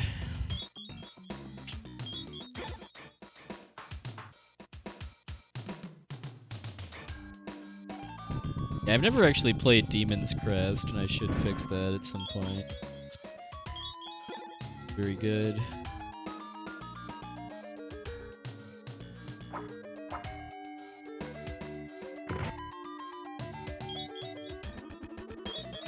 Oh, maybe the... Oh, you know what? Maybe which of the doors in that room are locked and unlocked depends on how you enter. I didn't totally waste my time solving that pushing puzzle. I know I haven't been in this screen before.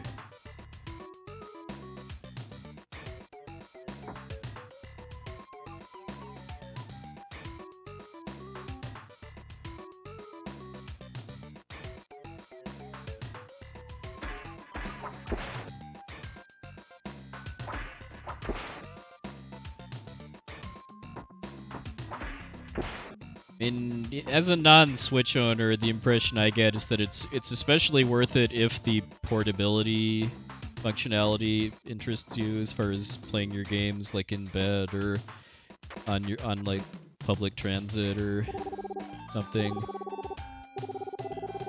If you don't care about that, then probably better off playing games on PS4 or PC.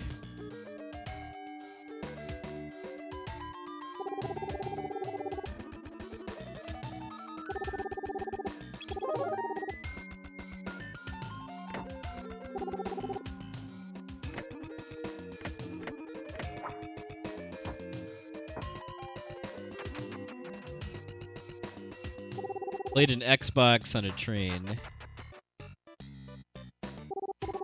Yeah, another thing would be just if the if the first party titles, of which Nintendo has way more than Sony, just you clockwise.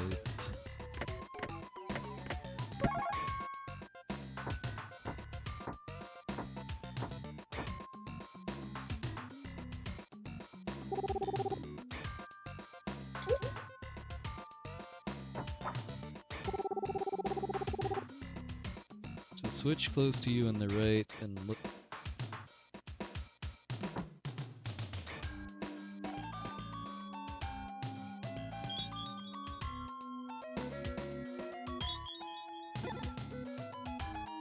Now, if you want to see me run FF6 for a GDQ, you can watch the VOD of me doing so a year and a half ago. It's in my marathon runs section of my Twitch bio.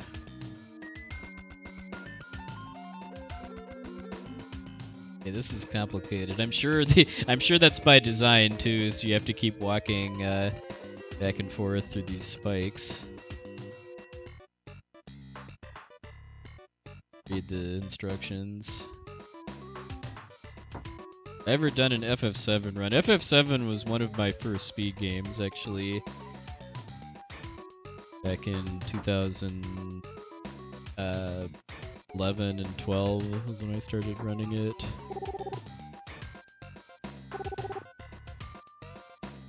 Wait, what? Okay, I think I'd better start over. I've mostly lost interest in FF7 just because of both the length and the directions that the routing for it have gone. Not really interesting me much anymore.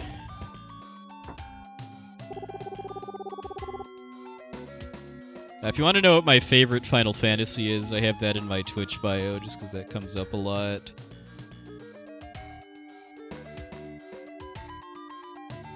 Push this close to you.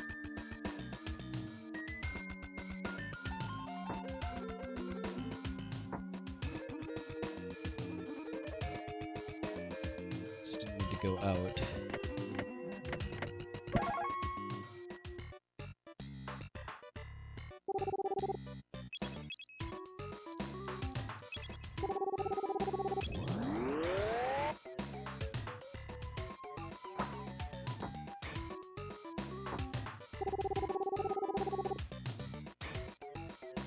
My favorite Dragon Quest 4.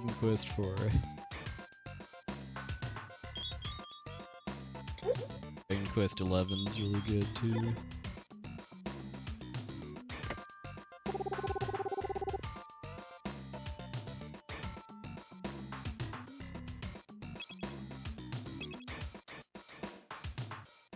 The host Blind Empire.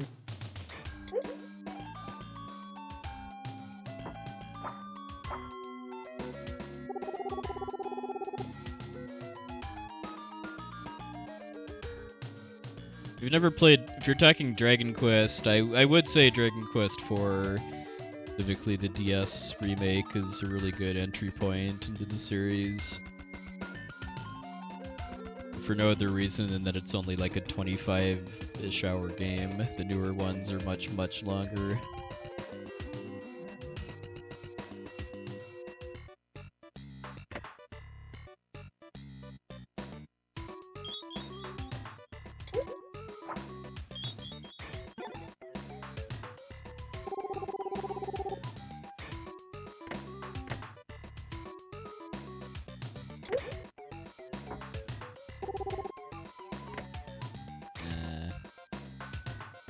There.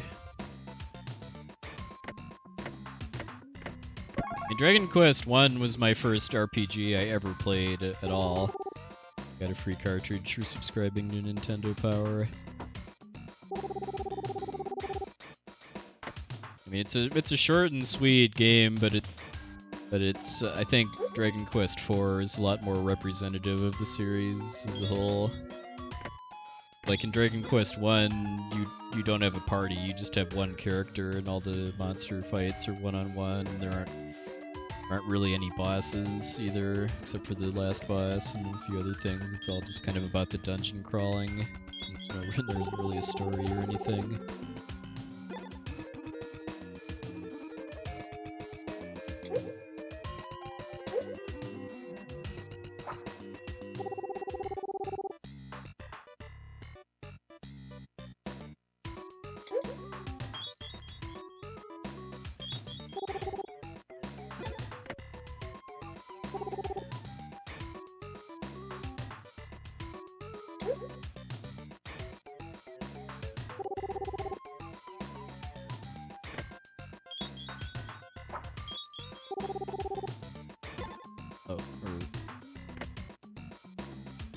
Oh, okay, I think, or wait, now, quickly push.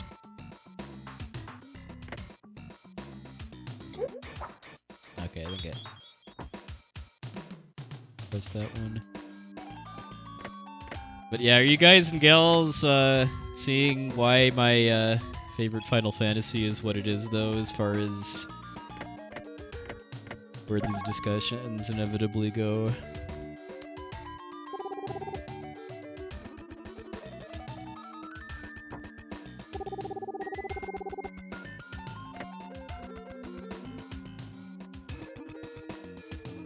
Time flows like a river, and favorite Final Fantasy discussions repeat.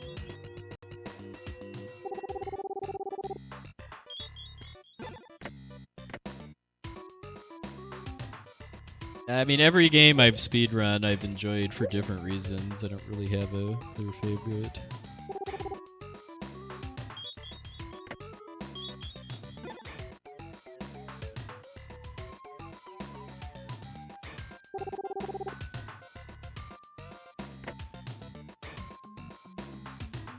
Yeah, Parasite Eve was one of my really early runs too.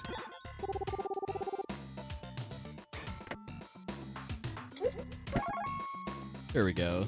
So I almost had it that last time.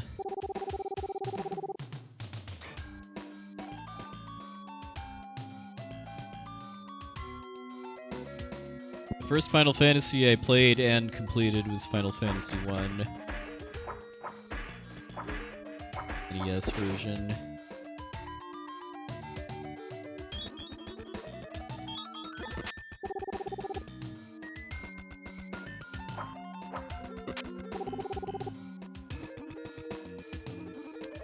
Pretty close to release. I mean, I never actually owned my own copy of it as a kid. It was all borrowed from my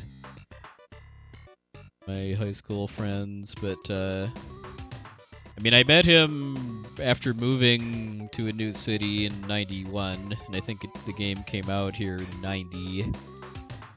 Would have been like '91, '92.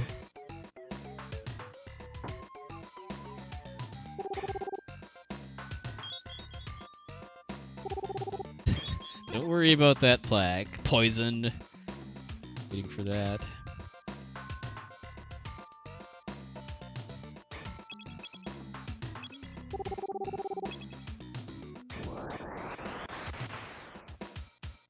Games I enjoy playing repeatedly but don't speedrun. That's an interesting question, actually. I mean, one of my favorite NES games that I never see myself speedrunning is Mega Man 3, just because of the amount of mashing that speedrunning it. Mashing, especially on an NES controller, is something I neither enjoy nor am I good at.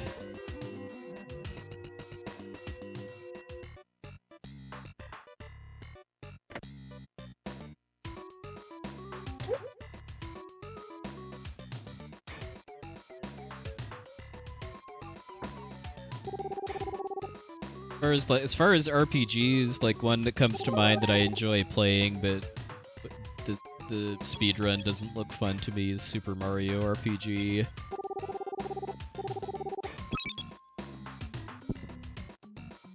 Right, doing like the isometric platforming and all like the required mini games and stuff repeatedly just doesn't look that fun to me. Compared to just playing it normally and fighting all the battles.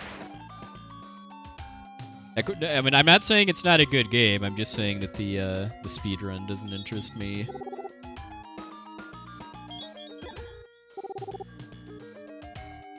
It's kind of dark. Trail of Tears.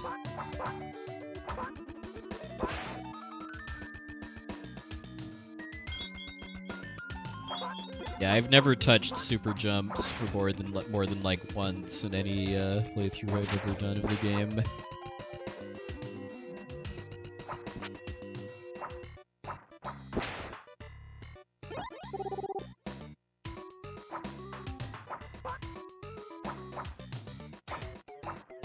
This doesn't interest me.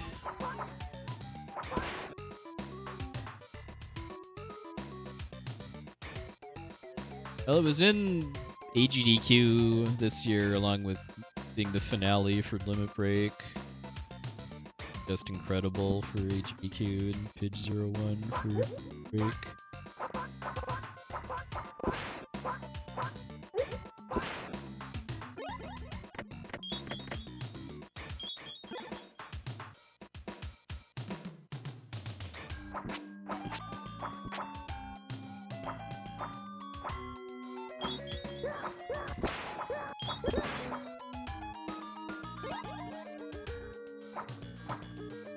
I mean, I'm sure if I actually wanted to, I could do it. It would just take some work. I mean, if I can do the 200 lightning dodges in Final Fantasy X, I can do 100 super jumps in Super Mario RPG, I'm sure.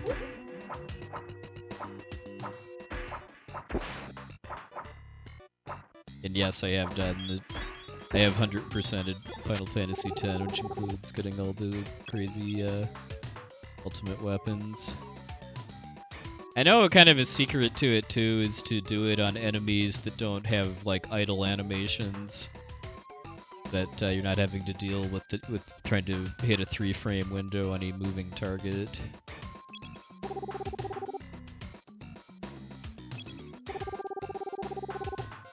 Kind of forgot that I picked those up. Oops. Oh, it's Lulu. Yeah, I couldn't even. Could not even remember now which ultimate weapon requires the lightning dodges.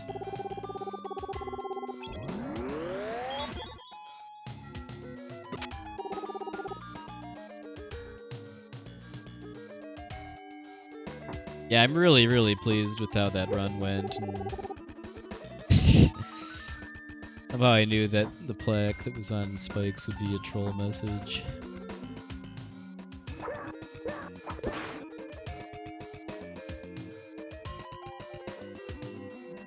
Yeah, it's hard to think of pretty much anything at all that I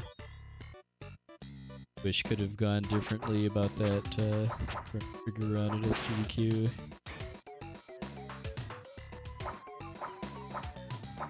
I mean, my run at Limit Break last year was really, really good too. But my SGDQ one was just better executed on my part. I guess maybe one thing I could say that I wished could have gone differently was having somebody else that ran the game on couch. Just didn't work out for Ashura or Essentia or anybody else that ran the game. They ran the game glitchless to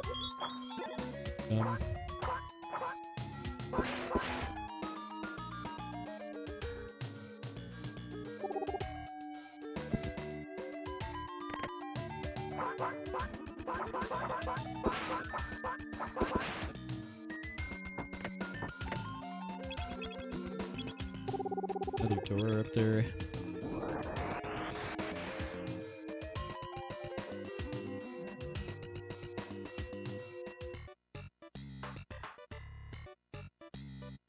I need to. Not seeing another. I mean, not seeing another obvious way to get around there.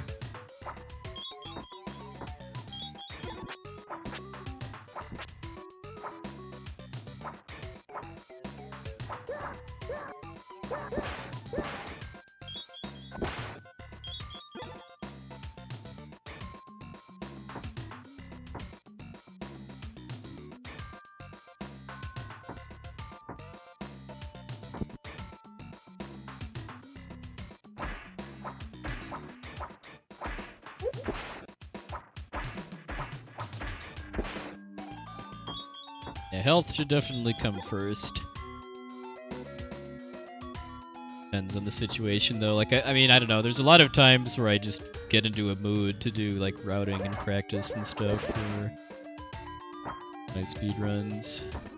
It's something that then becomes very, very welcome distraction.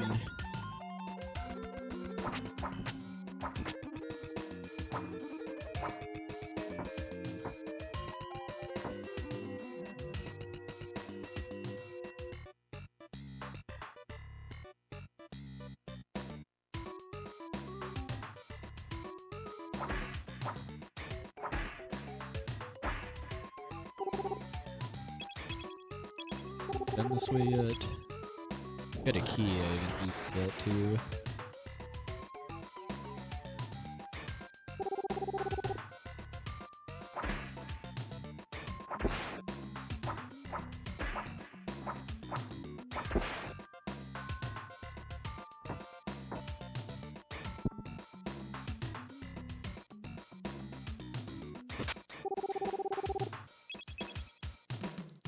Bus, too strong.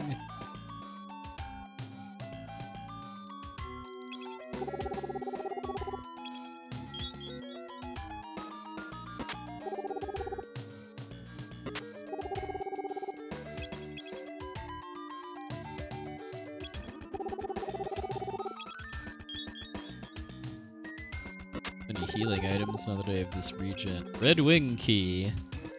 Sounds familiar.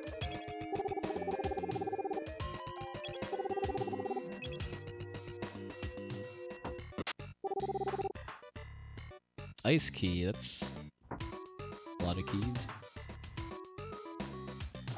Yeah, that's one thing that I'm really appreciating about this game's soundtrack is that, I mean, especially the themes for the major dungeons, I'm listening to for multiple hours uninterrupted, and I haven't gotten sick of any of them. Just enjoying that they're they're flavorful, but not like too heavy or anything as far as kind of bringing out their welcome. All the keys here are beautiful.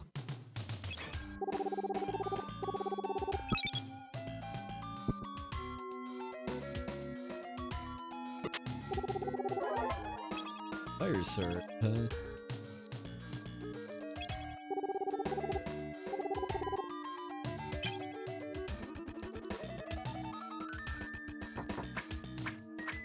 Oh, hello.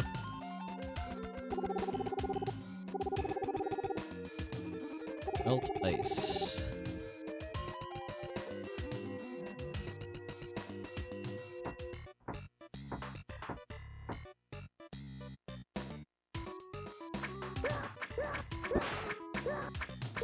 Same attack power as the boomerang. Now I can go here. Yeah, the door being open must depend on which one you entered through.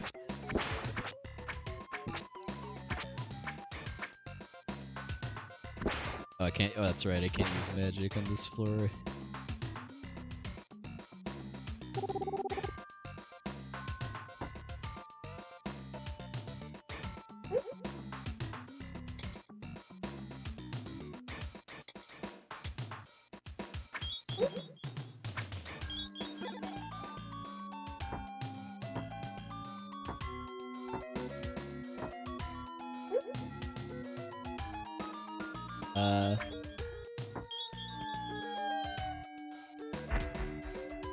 Okay.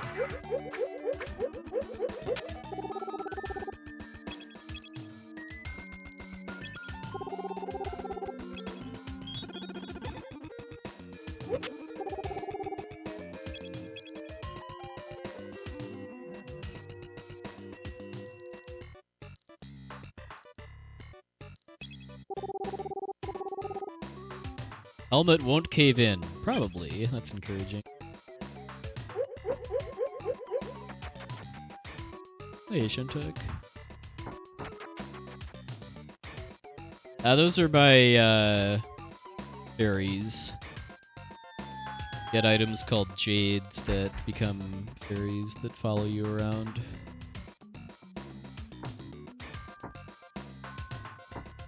One of them increases my attack power, the other gives me a slow HP regen effect. Not able to get over there? There's other fairies that, like, shoot various types of projectiles, but I've been fairly unimpressed with the ones of those that I've tried.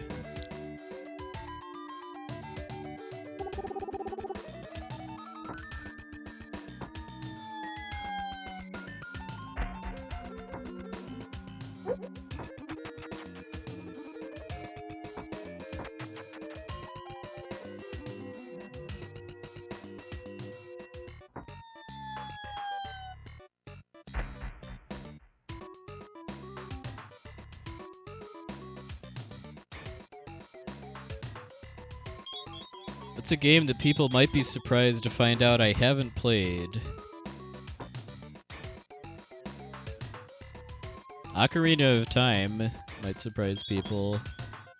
Count on one hand the number of N64 games I've played.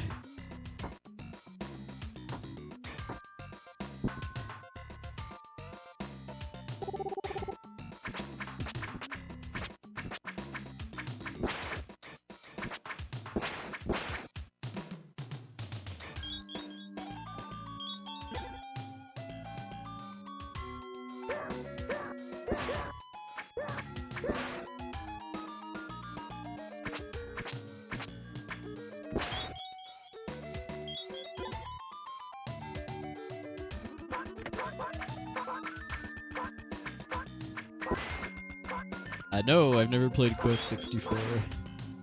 The only N64 RPG I've played is Paper Mario.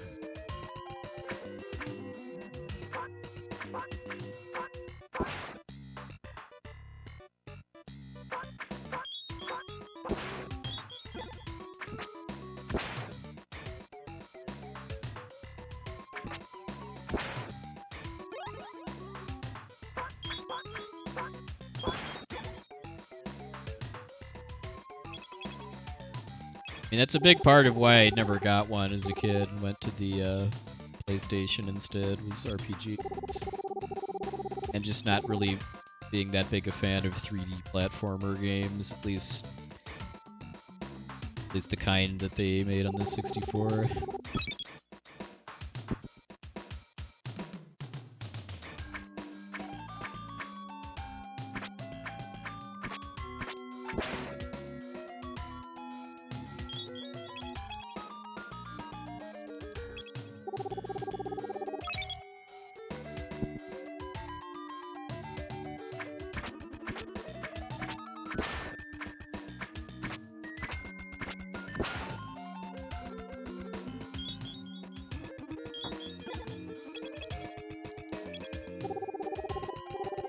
All the keys here are beautiful. Not that one, apparently.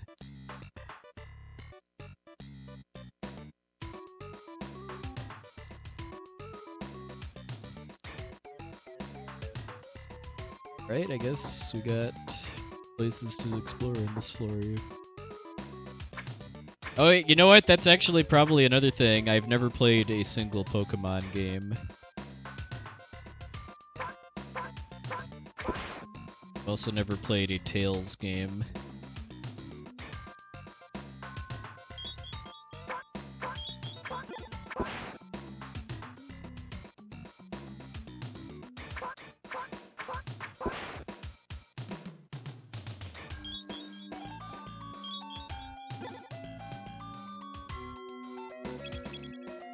Where have I not been yet?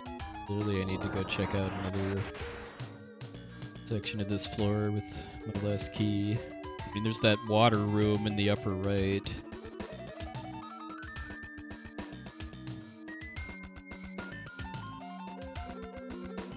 How big do I think FF7 is in megabytes if you cut out the videos and duplicate? Well, I mean, if you cut out the videos, I would guess that the whole game could probably fit on one disc.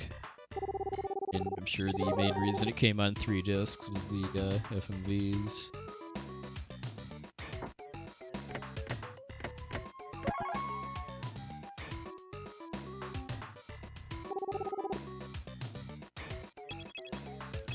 I mean, if there was anything I couldn't do up here.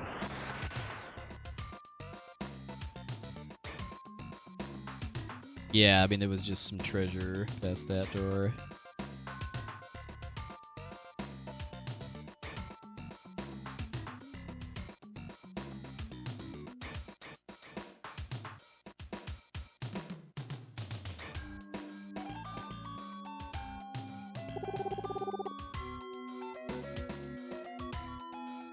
Um, 100 megs? Making up a number.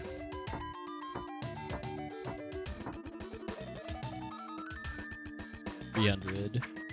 Well, I mean, the capacity for a CD-ROM is about 700. It confirms suspicions that most of the game data is movies.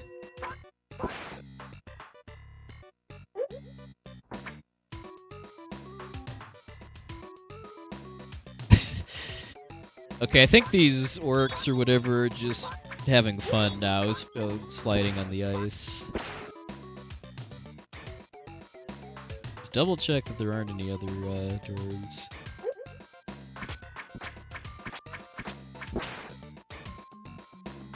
Poisoned again by walking right into the scorpion.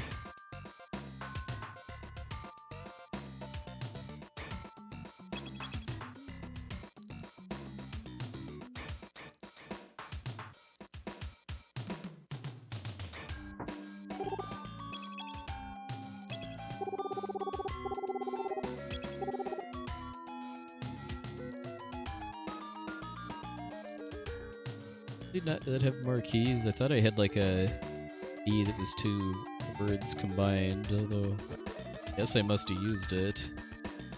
Other than the red wing key.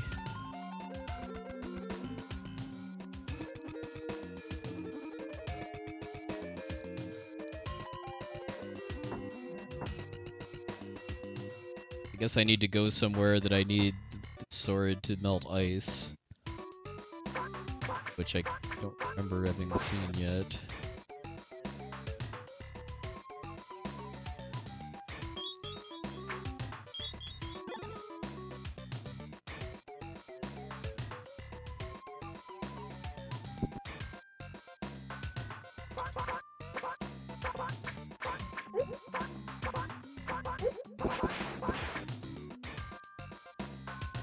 Yeah, go for it as long as it's a relevant and appropriate link.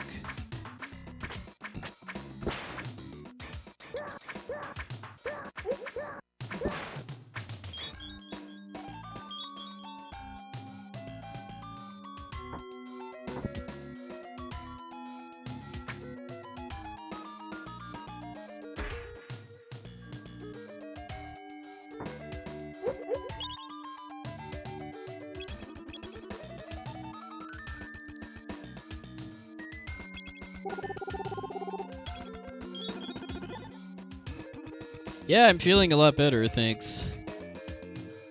Just had like a short duration cold or something.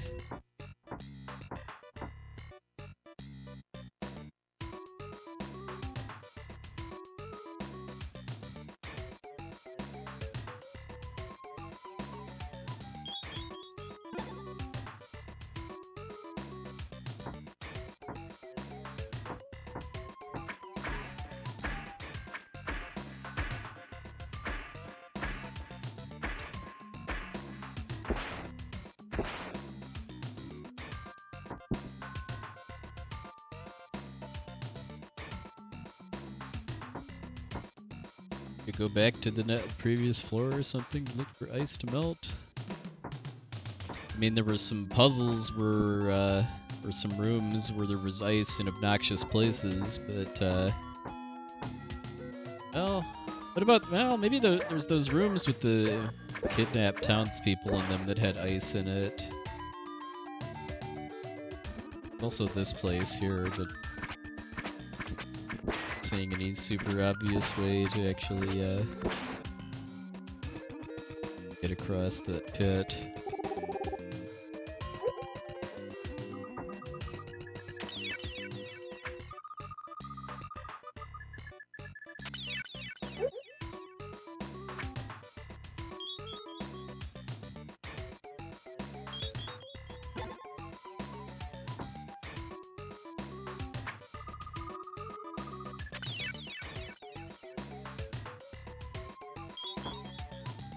Give yourself a good night, Fuzzy.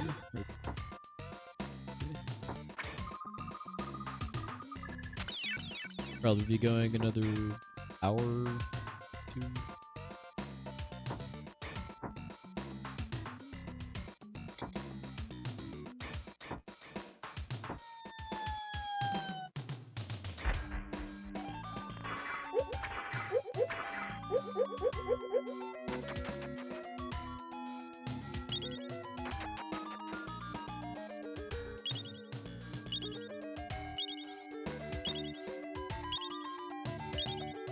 Heal me.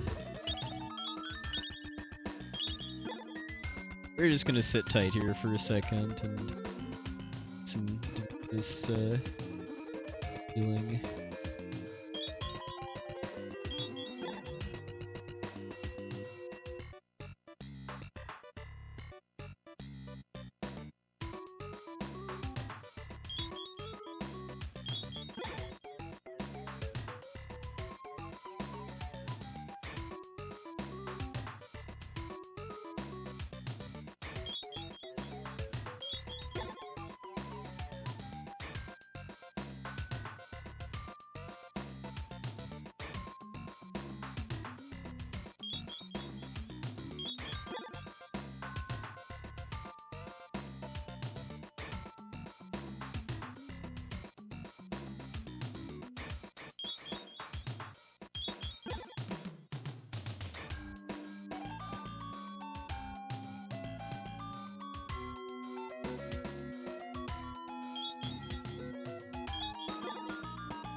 Definitely see that.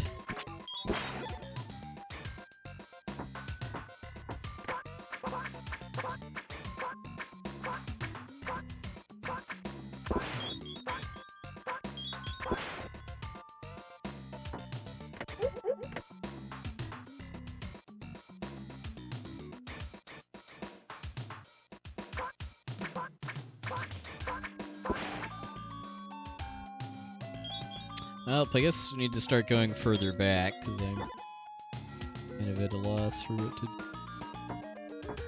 I just need to find somewhere to use my remaining key and or some ice to melt.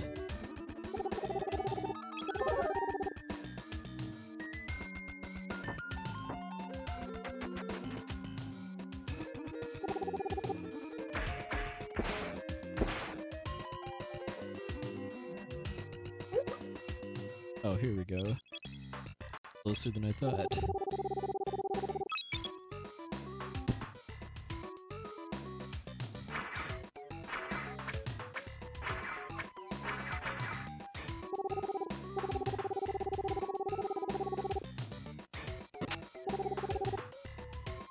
Heavy maul. Supposed to be mallet.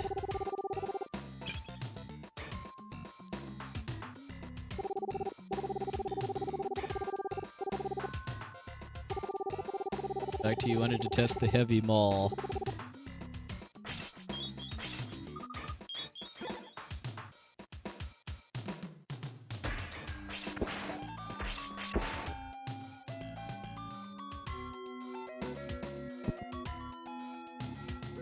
Super helpful for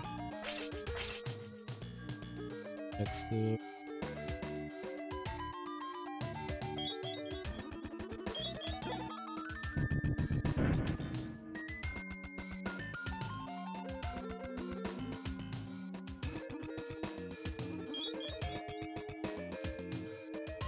Still need what I'm assuming is going to be called third gate key in order to pass that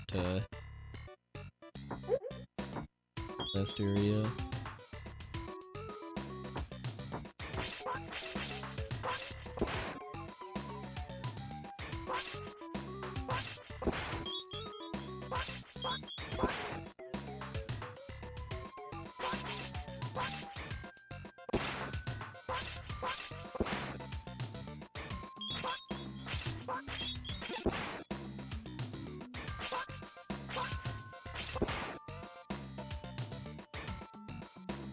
How far am I in this in time? Probably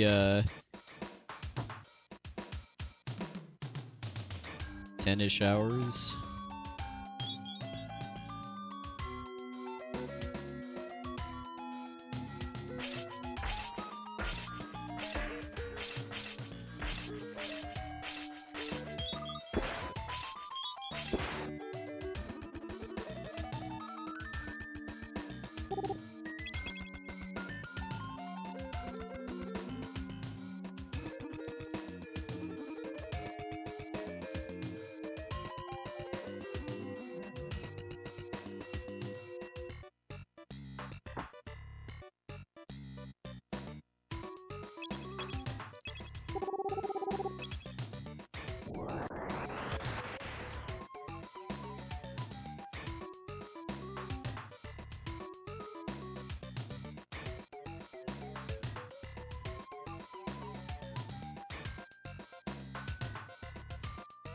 I've never played Shining the Holy Ark. I mean, fairies are just familiars, basically, that either passively give you some kind of bonus or shoot projectiles.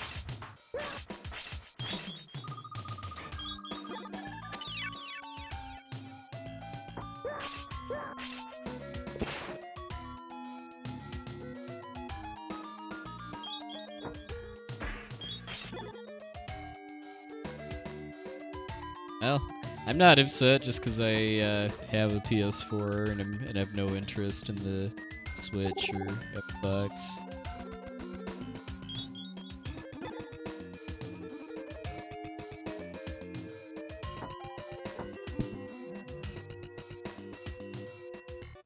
To be fair, I'm also not super hyped for FF7 Remake.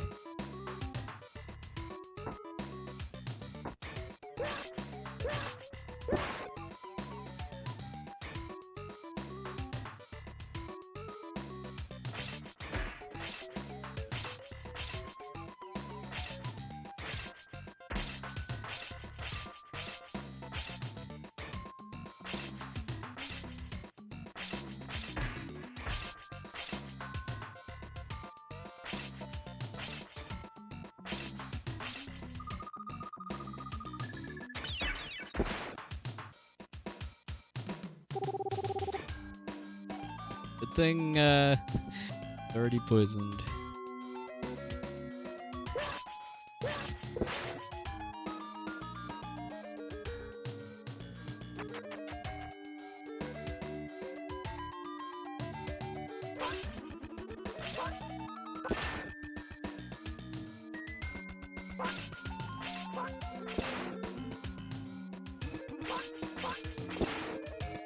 Apparently these orcs are pro ice skaters with how they're able to book it. Really nothing to do down here other than fight enemies.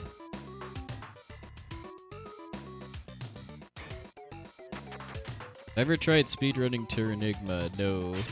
It's tempted me a few times just because it's the only Soul Blazer trilogy game that I don't currently speedrun. If I ever do run Terranigma, it's going to be very, very casual though. Because there's a lot of RNG in the game, in the speedrun I should say, and it's also a game I don't have nostalgia for because I didn't grow up with it. It wasn't released in my country.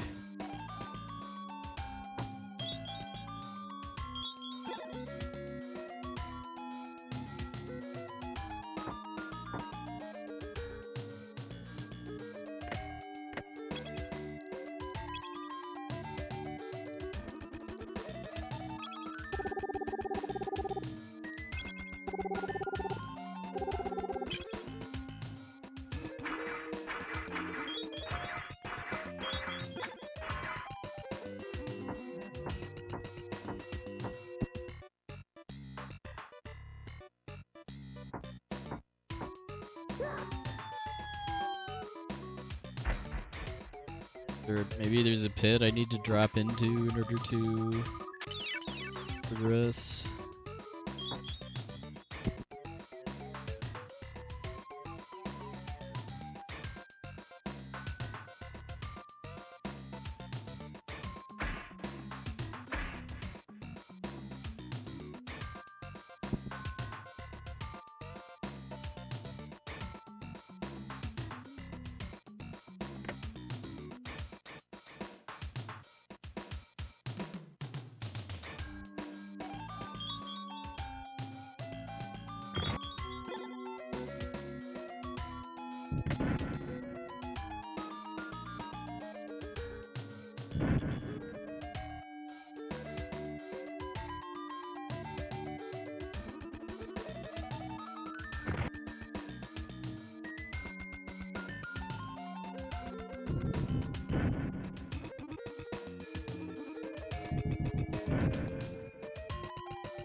One force I can see working against games install footprints getting that big is internet bandwidth, because game publishers like to push digital distribution really heavily. Having your game take literal hours to download, even over a pretty good internet connection, a good selling point.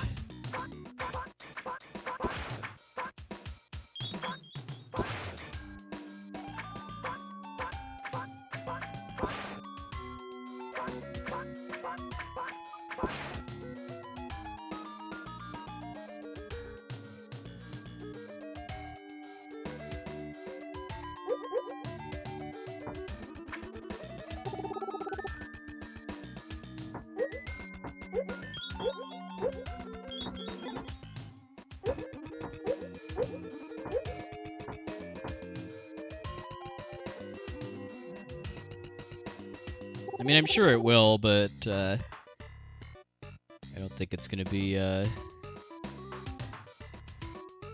soon, at least.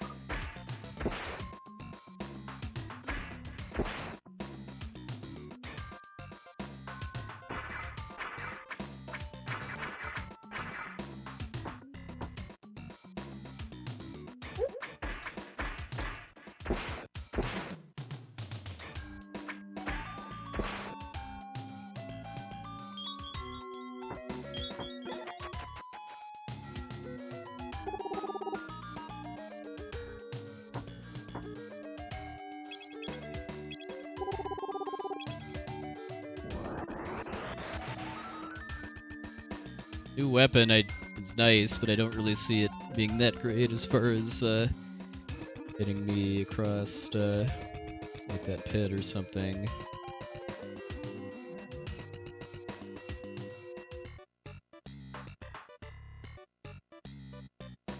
Take another look at that last puzzle, though.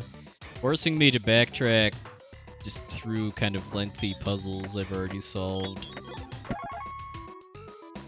Be cool if that's actually required.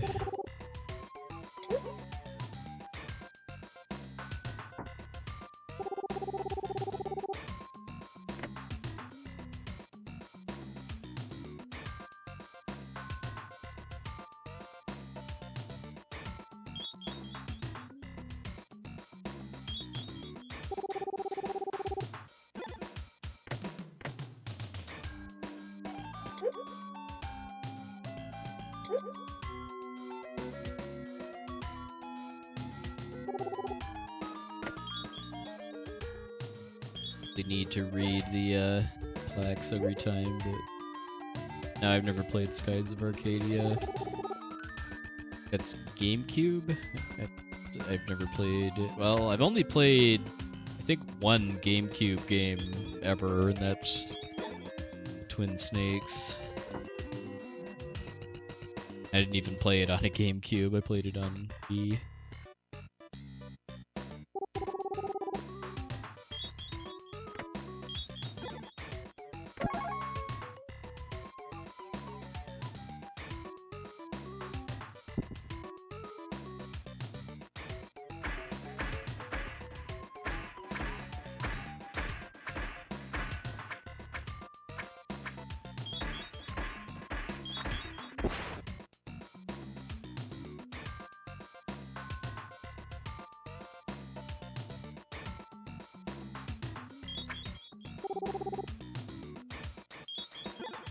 Chests.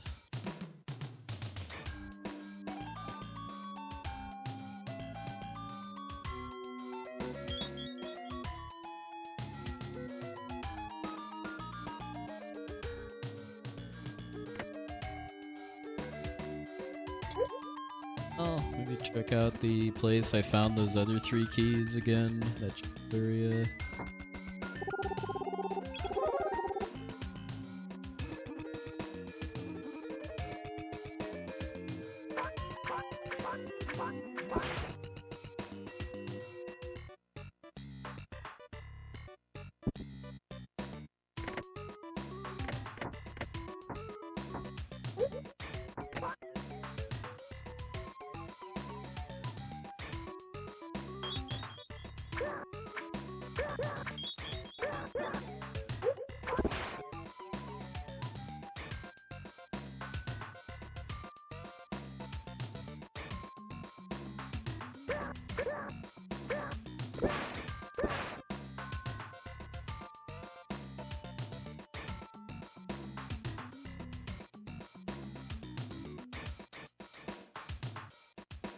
That's where I got the flame sword.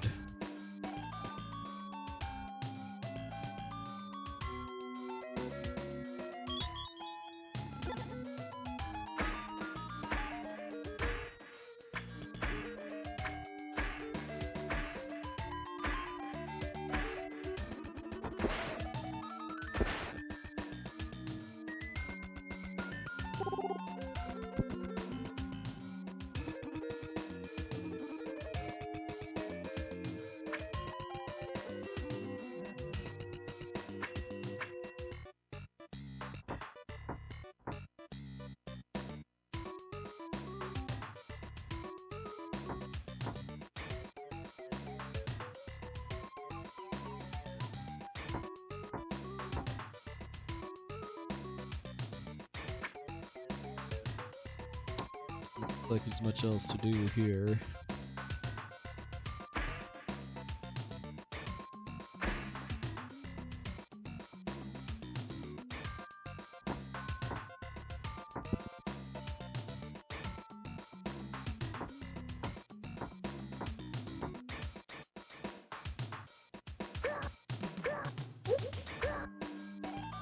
Yeah, I mean, at this point, that's probably the main thing I could see getting better about just gaming consoles.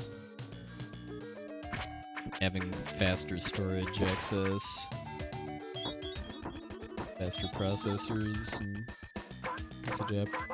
whatever kind of graphics processing we use.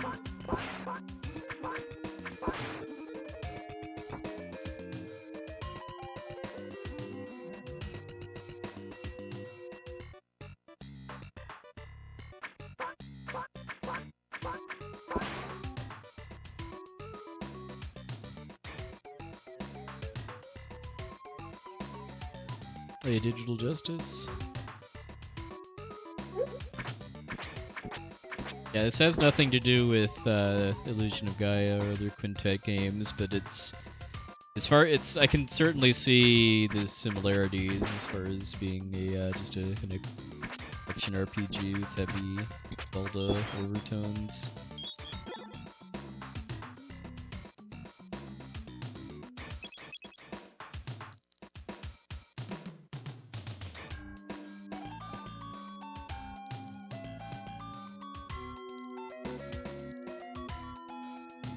Getting pretty close to wanting to just look up what to do next, because this is getting a little frustrating. Gone everywhere I can on this floor at least like 3 or 4 times now.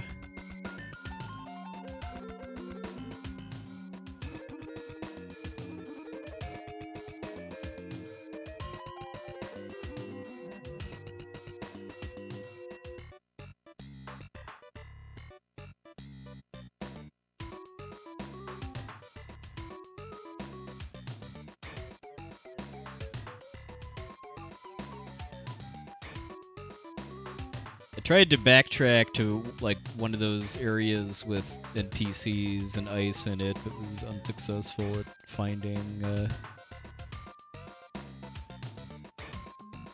any of them.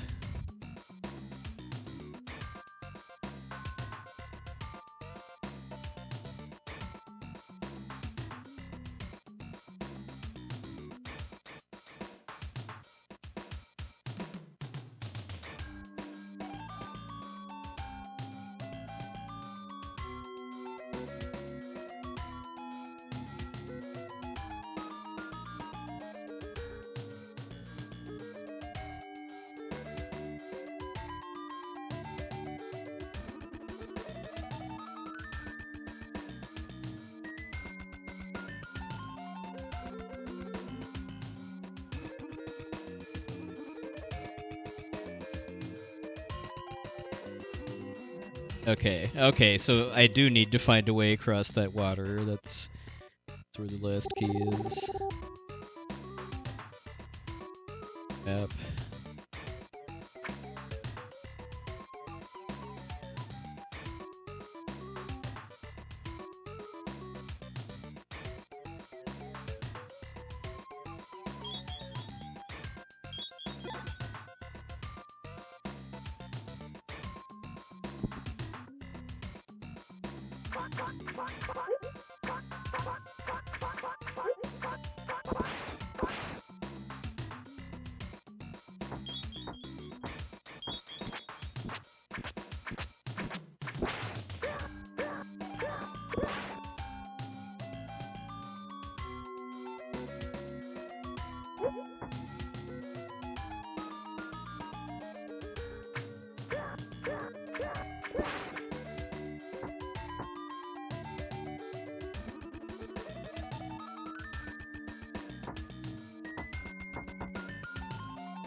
Oh, let me break these things.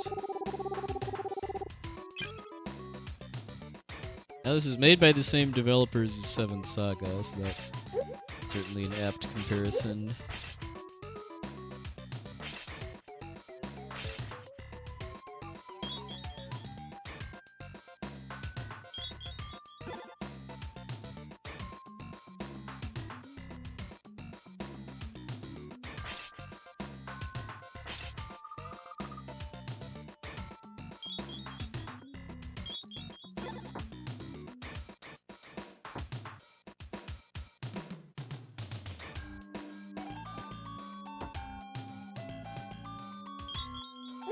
What am I missing though? Unless there's just some different place I need to jump in.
Killing these things might be part of the equation, but weaponry or magic seems to affect them.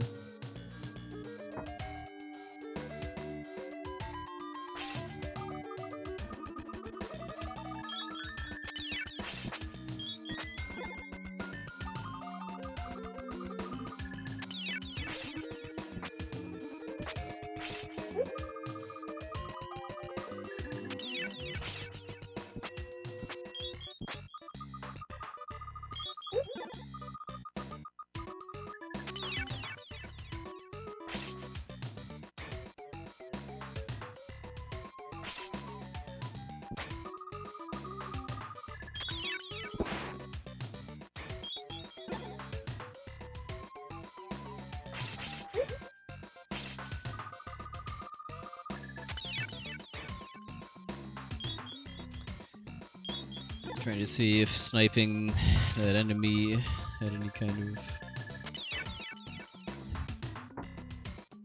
I'm no longer anti-magic field.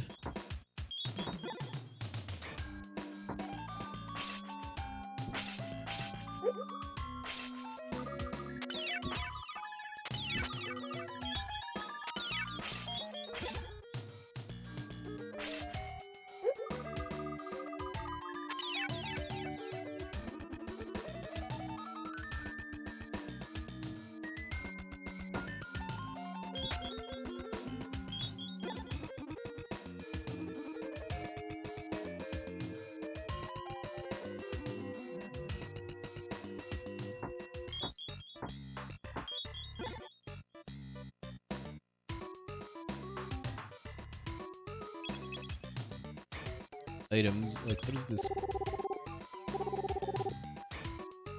Speed. Jump further. Does.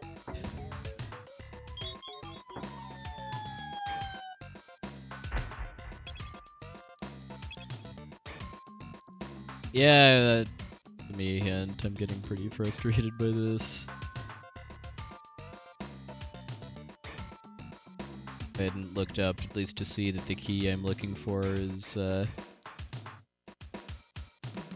past that water. I would have just kept going back and back and back and getting even more lost. No, I don't have any keys.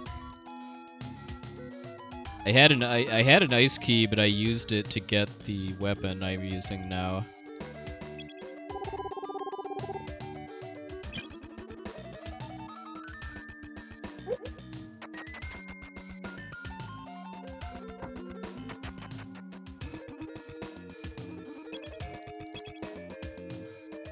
Heavy mail.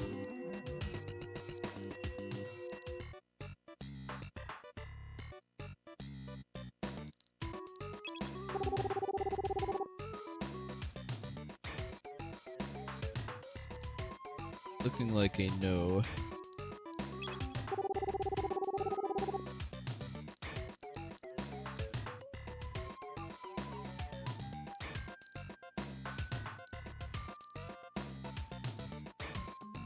Yeah, I've tried a couple things and or a couple places to jump in, and I always end up in the same spot.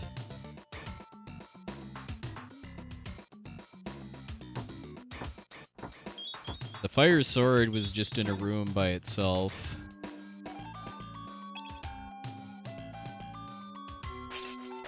And I needed the fire sword and the ice key in order to get this heavy maul weapon.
Walk through to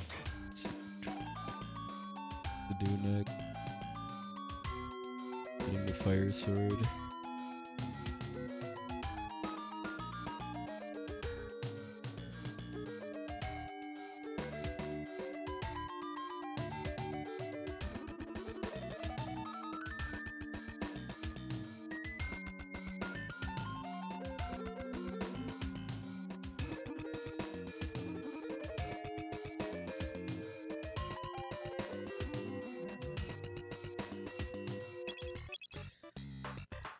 Floor 1.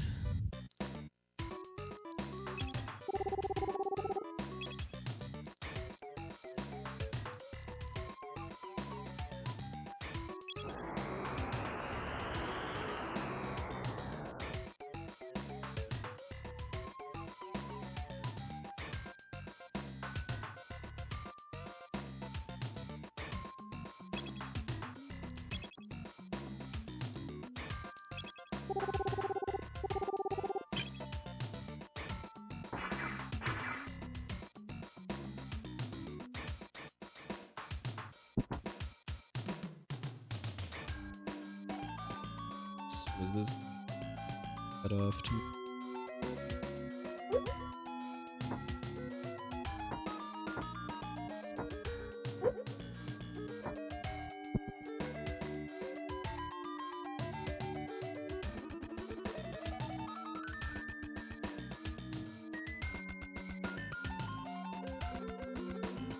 Basement 1.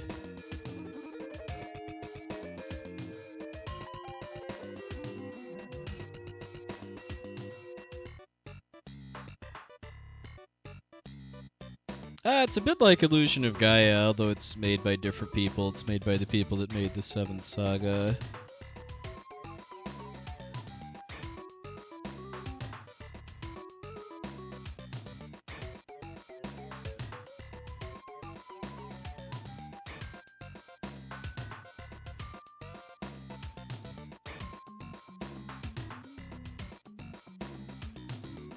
Well, I guess back up here. It says first floor, although the map I'm looking at just has first floor, then all the other floors are basements.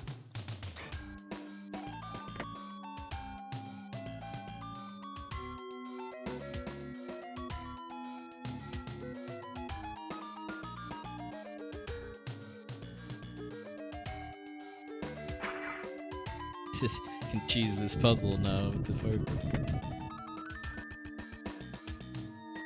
Tried falling in here, and there was no reason to.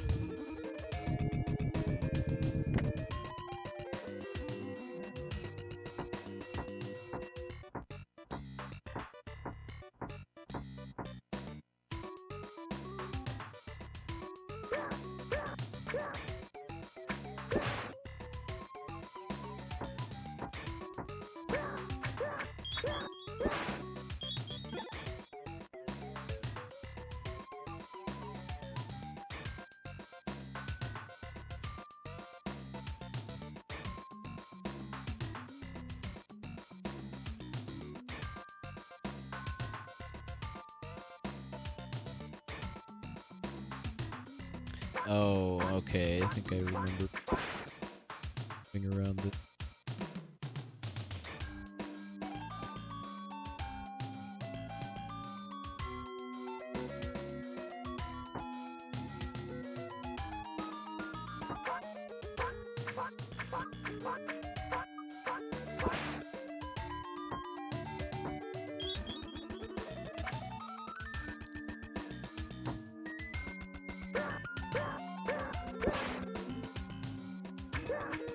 Pretty mean dungeon design, honestly, if you ask me, because it was probably, what, like an hour and a half or more ago that I was in this area of the dungeon.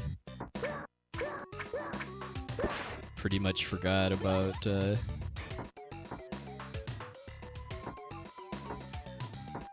here, and the game didn't really give me any strong hints on just look for places with ice blocks. Would have been a pretty long and tedious trek to go all this way back. Now, the dungeons in this game are long. Each one is basically a full stream for me. I think there's only like 4 or 5 total, though. I'm a good like 60-70% through the game at this point.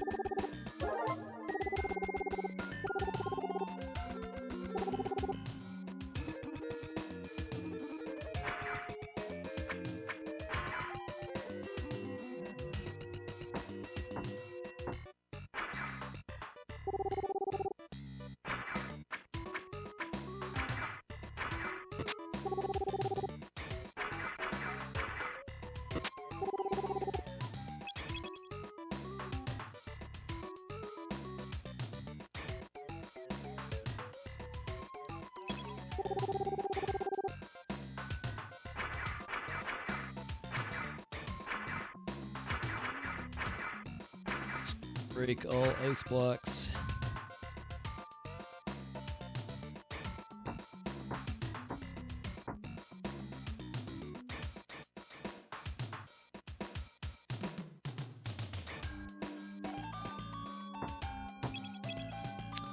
Alrighty then, so what next? I guess we'll just go back up top floor. Well, or bottom, because I guess we're going down.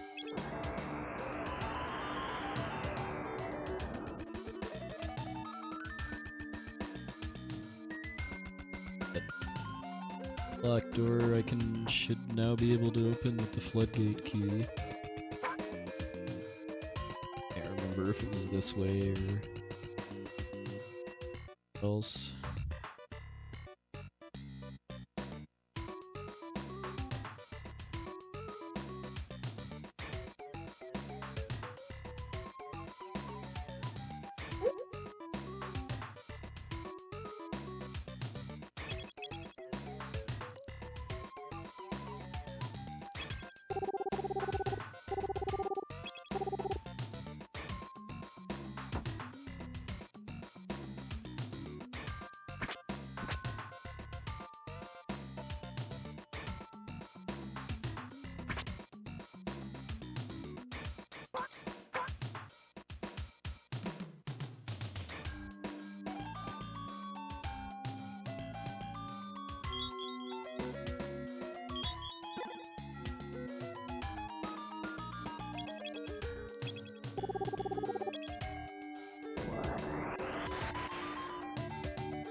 I think I need to go back down again.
Alright, where...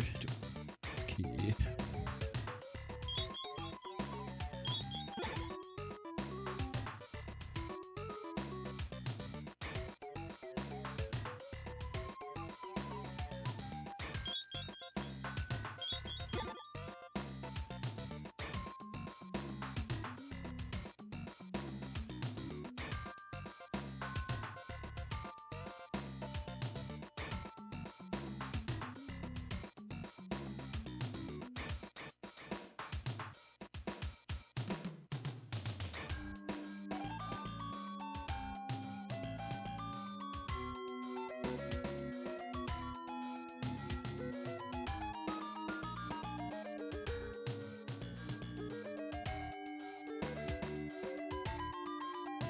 Yeah, I don't like how this guide's main point of reference for backtracking is where NPCs told you certain stuff, and it's not helpful.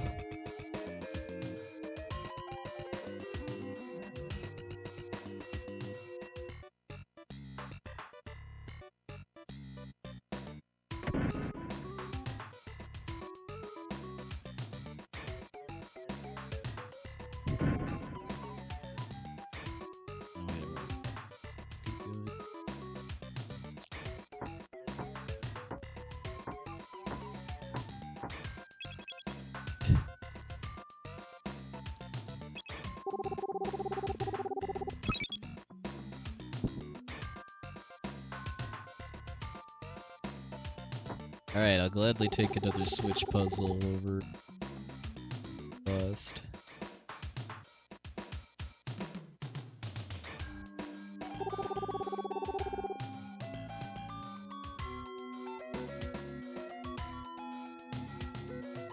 Room is on the control pad.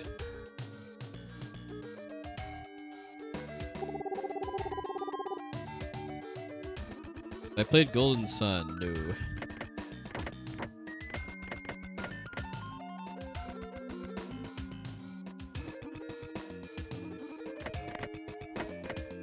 I didn't actually have a GBA back in the day. I played a decent number of GBA games since then, but much when they were new.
Something terrible will happen if you fall into the pool. Nonsense.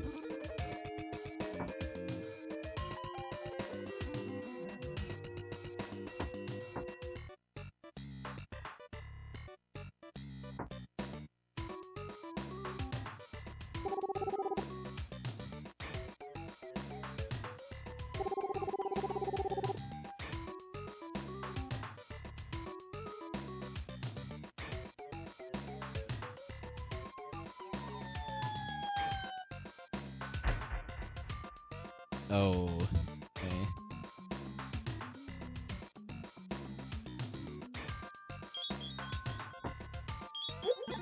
No! That's annoying.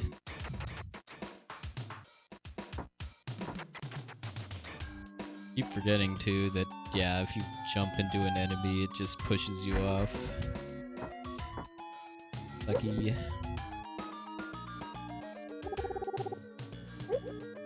Yet more backtracking.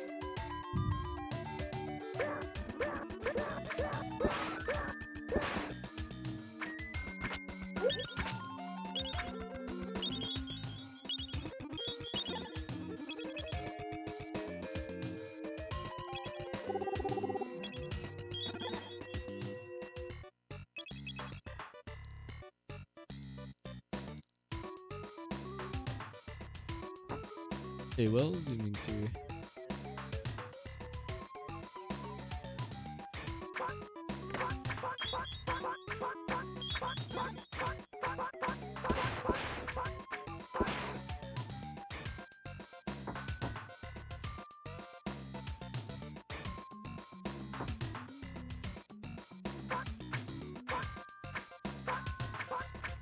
Yeah, thank you. Dungeon is, this dungeon started out fine, but it's been getting, honestly, pretty frustrating the past, like, hour or so, just because of the amount of, backtracking. It's either been required or, has happened because of really knowing what to do next. We're getting close to the end, though. I have to go back a full floor yet again because of falling down a hole I did not want to fall in.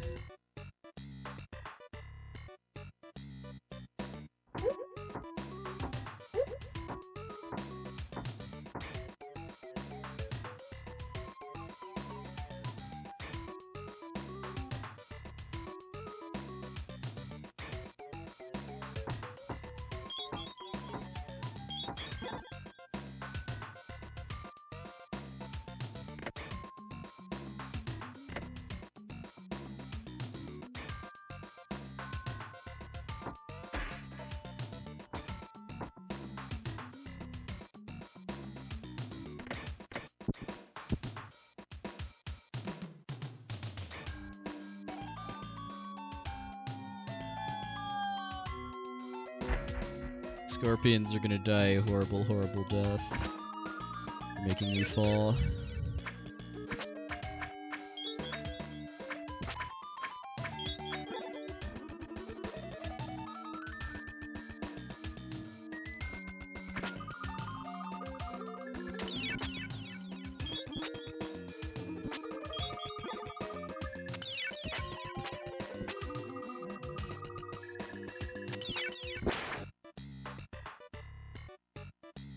That's right. Yeah, I knew if I jumped, it was gonna make a beeline straight for me and make me fall again.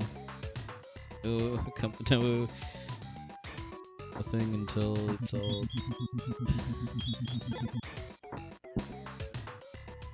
Yeah, if you have 2 fairy familiars equipped, you get to get some pretty serious lag. The meat! Alright. Finally, what, like, probably, it feels like at least an hour I've been looking for that key. Probably not, but it's 30 to 40 minutes, I'm sure.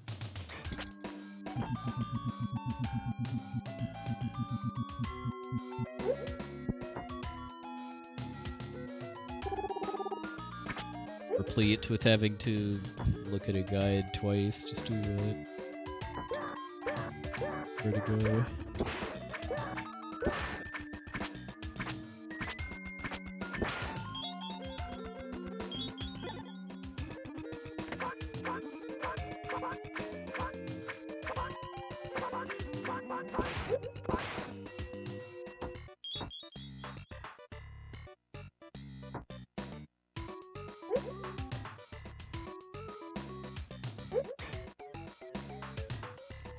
Those loincloth orcs' ice skating prowess still continues to make me smile.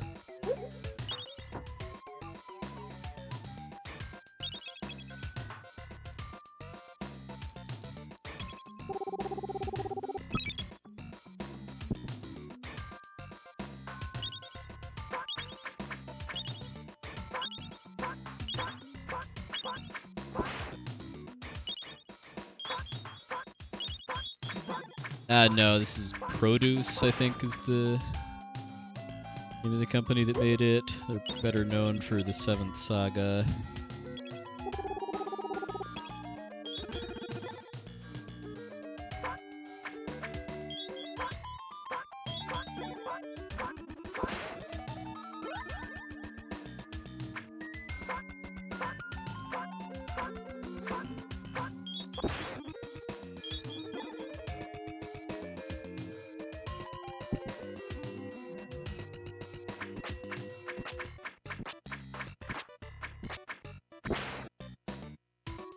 Oh, cool, yeah.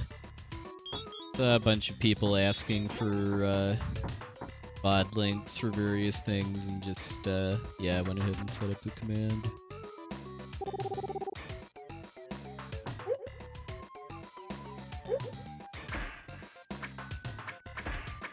To be in the normal rotation now, too.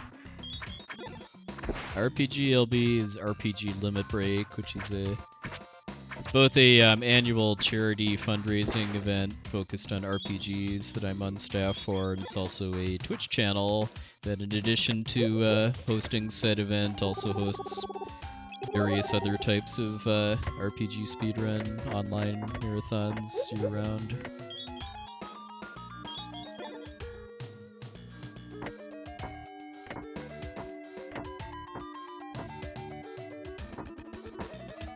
Question I get asked pretty often is how to support me. I don't take personal donations at this time, but just supporting the RPG Limit Break channel, either financially or just watching, is a great way to support me too, since I run it.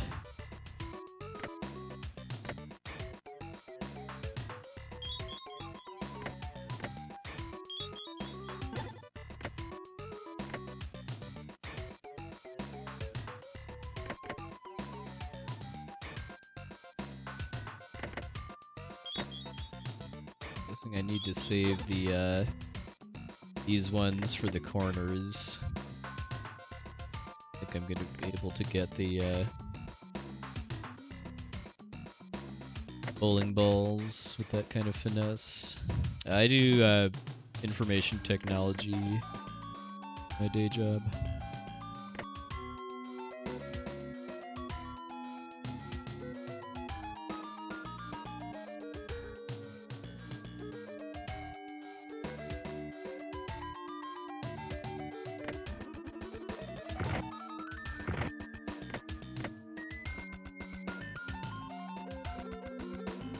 Computers are evil.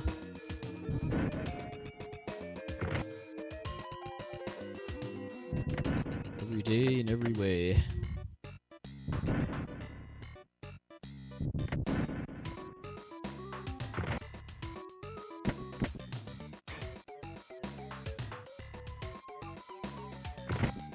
Okay, I'm gonna have to clear a path to get out. Too bad.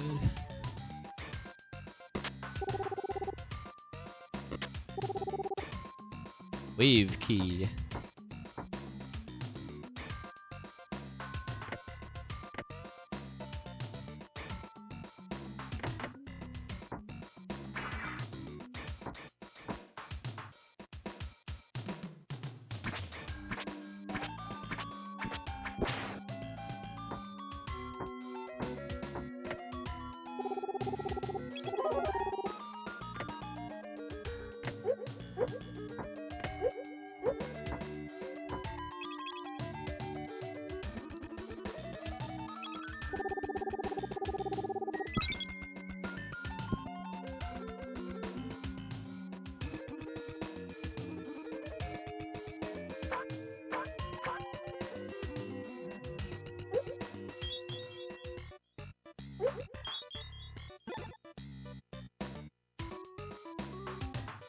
Very true, GH Trust.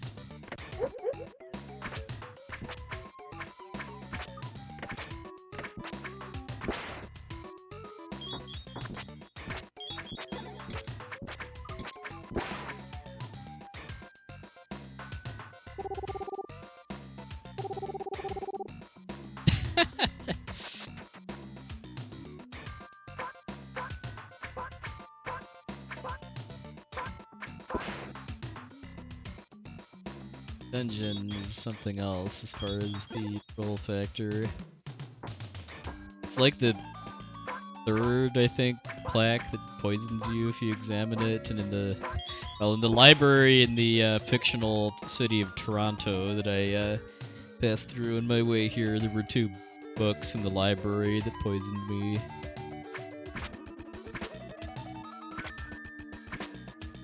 I'm still not really clear what poison even does, other than probably lower at least one of my stats. The drink! I want the drink. Still haven't figured out what these do. Oh, they're just for selling.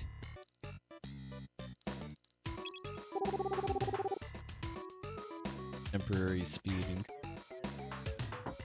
The drink.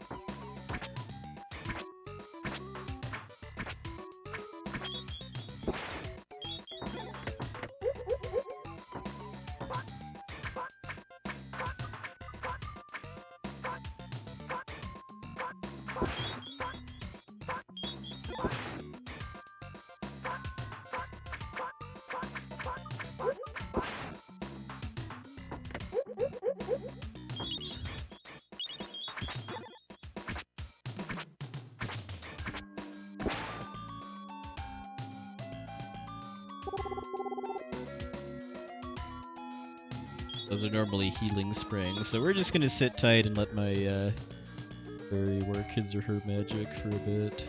Would like to actually have a decent supply of items for the boss. Is my fire sword? Good idea, but sadly,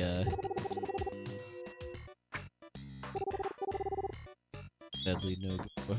That would have been really clever if they actually programmed that contingency in. Oh, the floating jellyfish brain, whatever it is.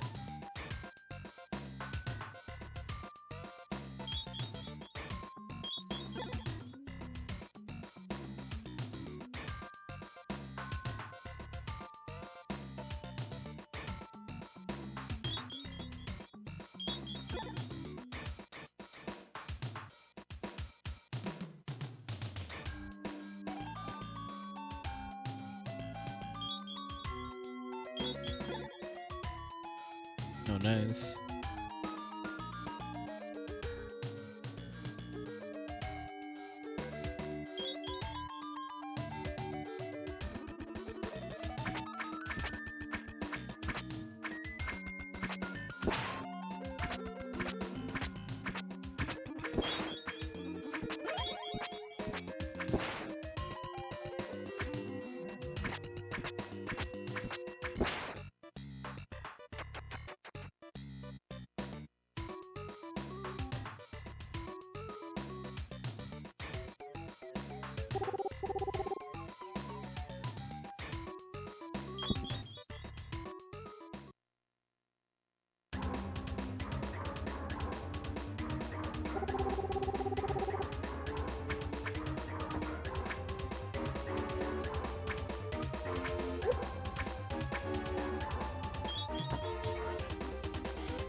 Actually, do that poison.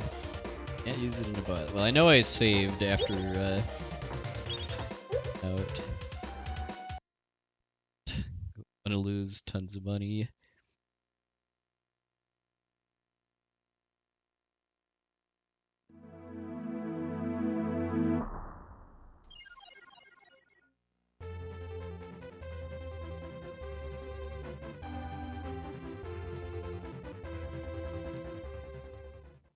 Hey, you have yourself a good one, Wells. Don't worry.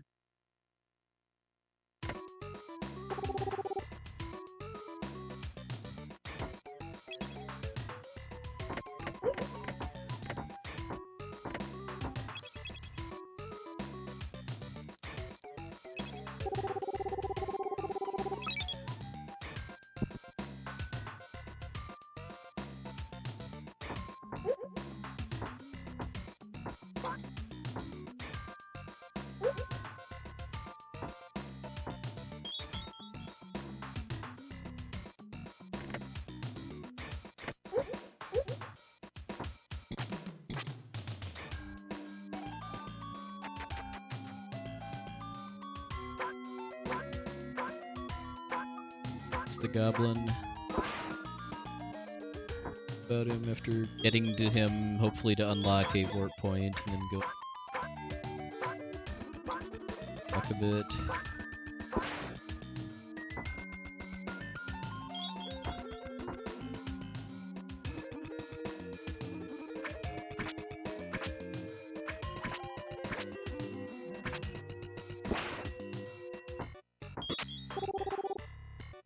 United with the drink.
Come on, these spikes are.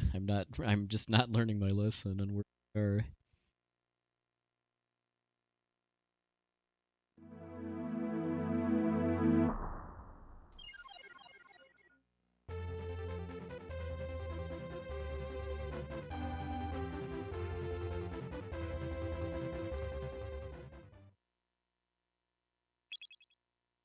Oh, that's right. Yeah, that was the case in I think the second dungeon, as far as there actually being a visual cue for where the spikes are. Yeah, I see what you mean now. By the Brain Lord. Not yet. I hope I get my Brain Lord official certificate in the mail after completing the game.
Well, that remains to be seen, but I would assume the Brain Lord is my character as far as needing to solve puzzles and be smart in addition to being beefy strong.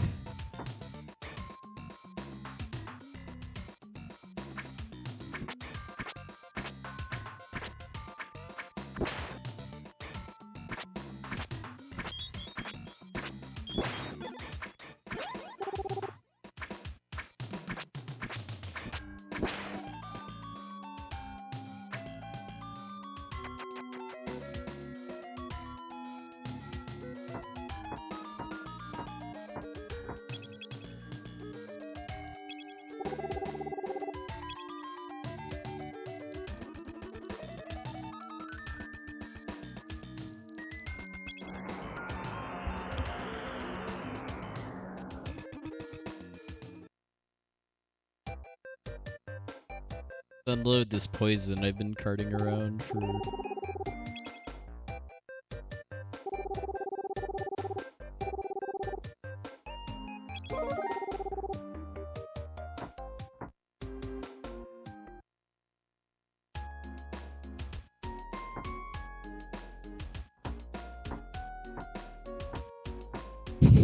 Yeah, we're in the fictional city of Toronto.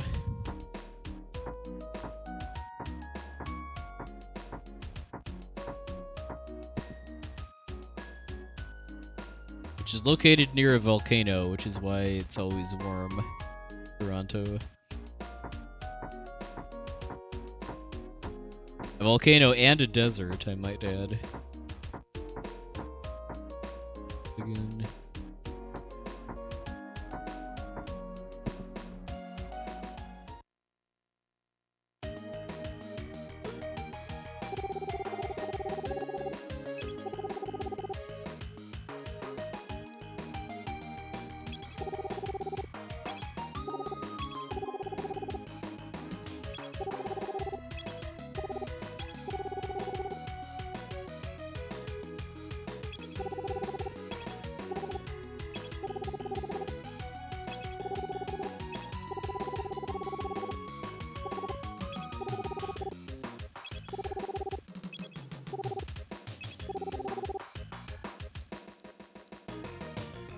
This point on, and if I die, I just need to reset. All half my money.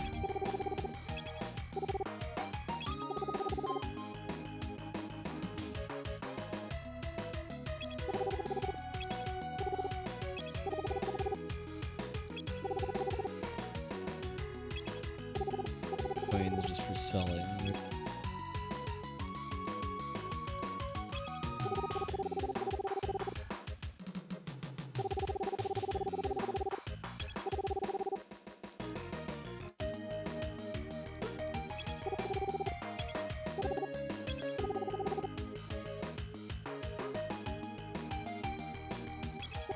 Guessing I don't need this anymore now that I have the heavy maul, which is the same, like, twice as strong.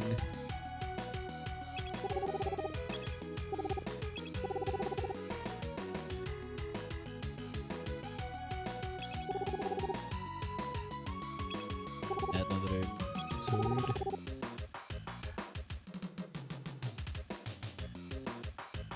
Two sets of the same arm.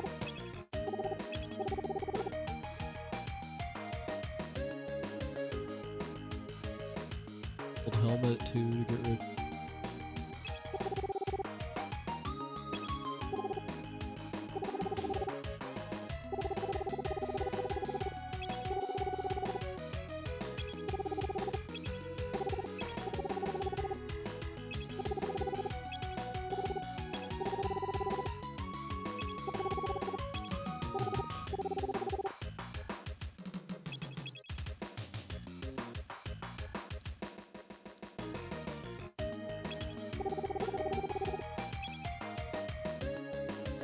Do I have now? One.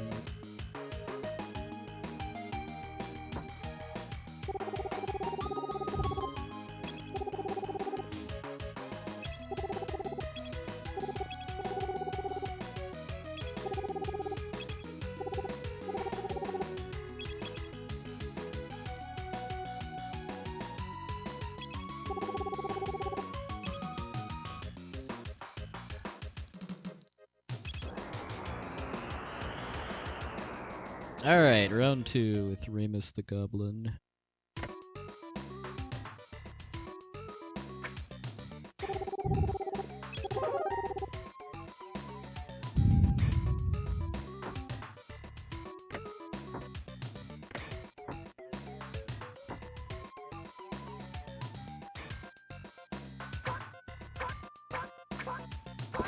Hopefully not being poisoned will make some bit of a difference.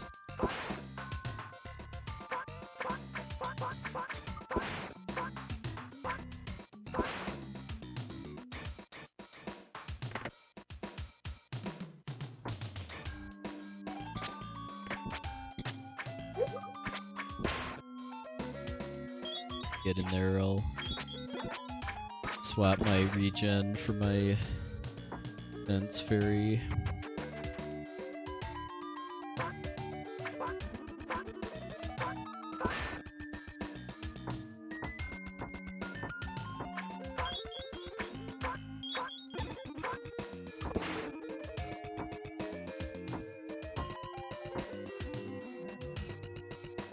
No, there's no EXP.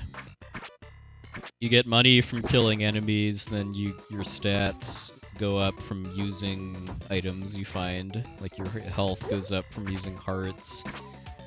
Your strength and defense and stuff go up from using potions. Yeah, your fairies have levels though. Certain enemies can drop basically experience for fairies. Yeah, the numbers after kills is money.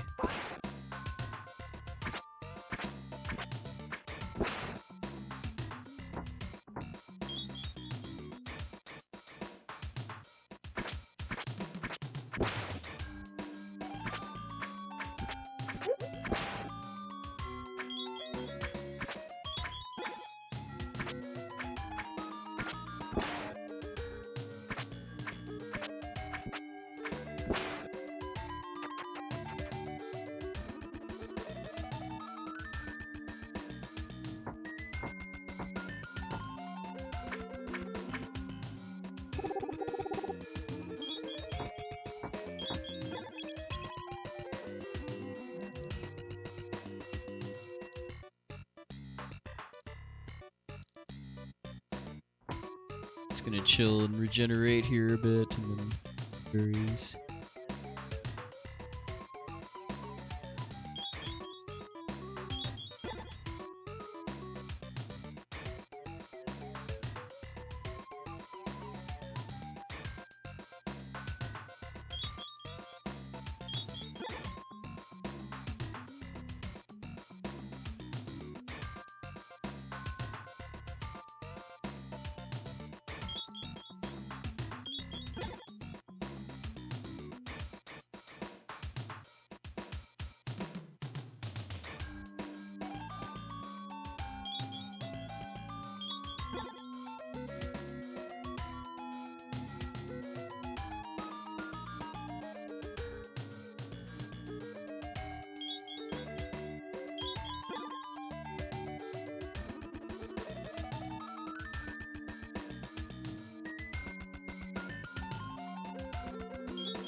Which of these jades is which is not.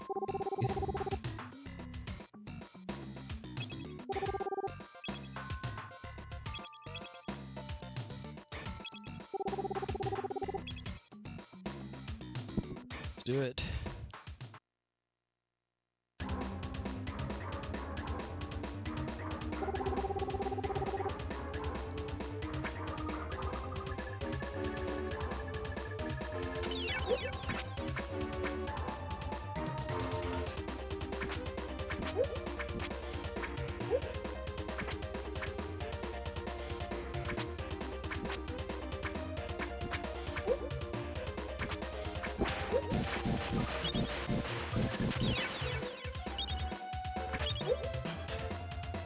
And by let's do it, I mean let's underestimate how much damage they do and reset. Okay, at least I figured out how to damage the.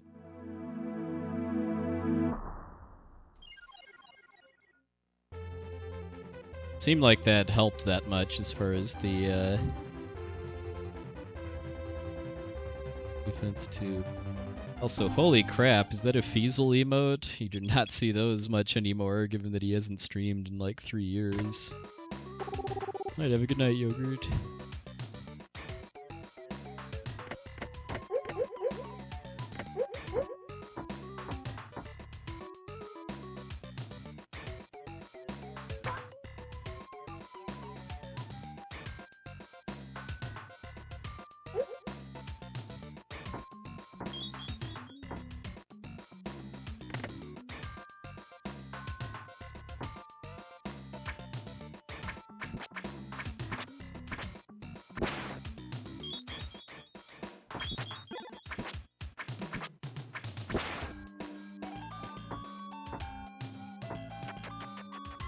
Yeah, this game was made by the same developers as the 7th Saga. Thanks for the luck.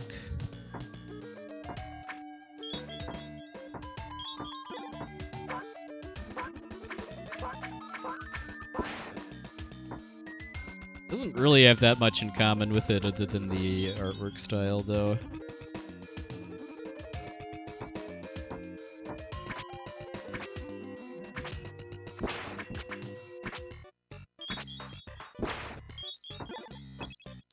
Probably bust out the heavy maul too.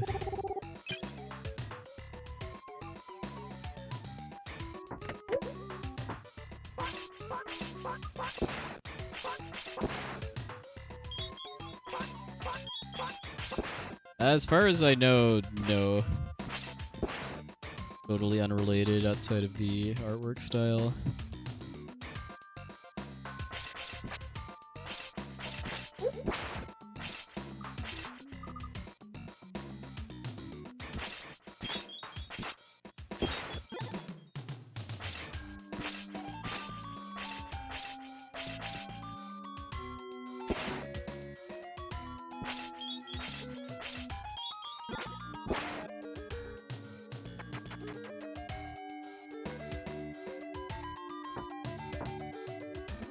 Oh, apparently I'm poisoned again. Well, fortunately I came prepared.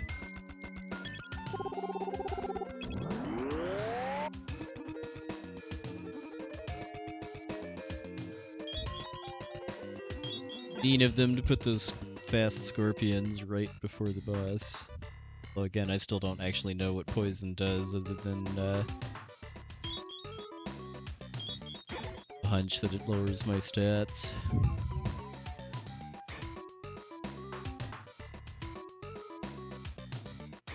Yeah, I think it's just attacking and then pressing the D-pad perpendicular or something while it's swinging.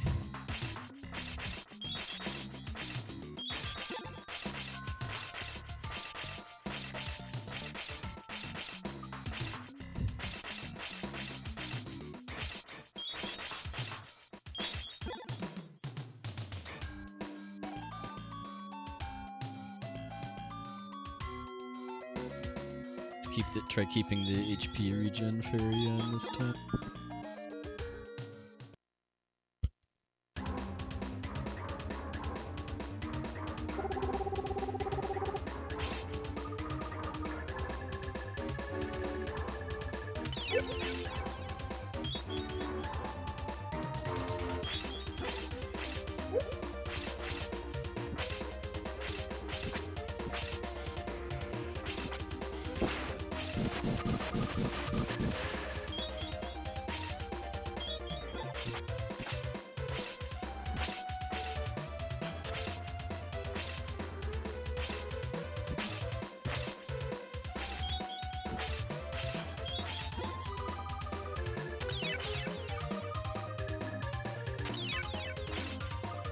This last theme.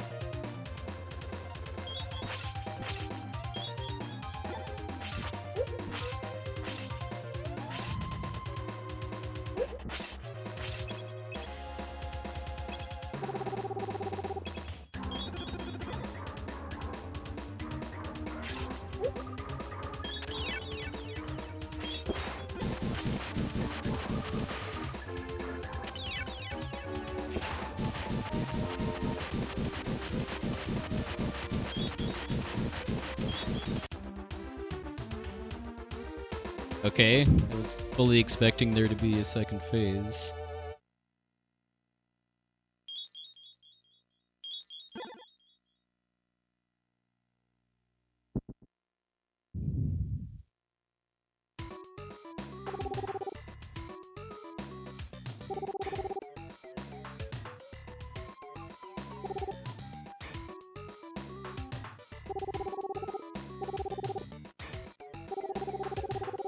Rain will knock you all down.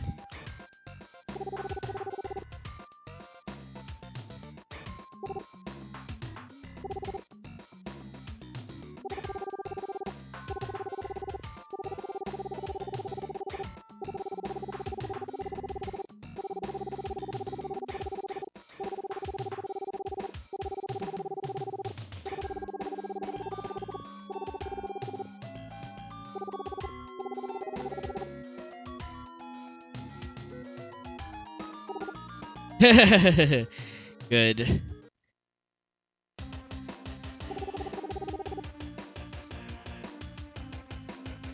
I knew you were always a softie at heart, Rain.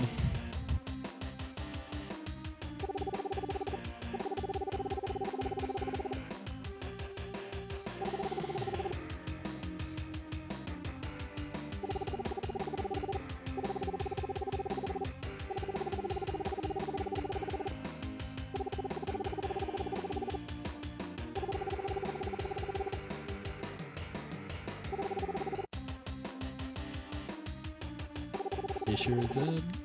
I think alright, we're pretty much done for tonight. That scene's gonna save and quit.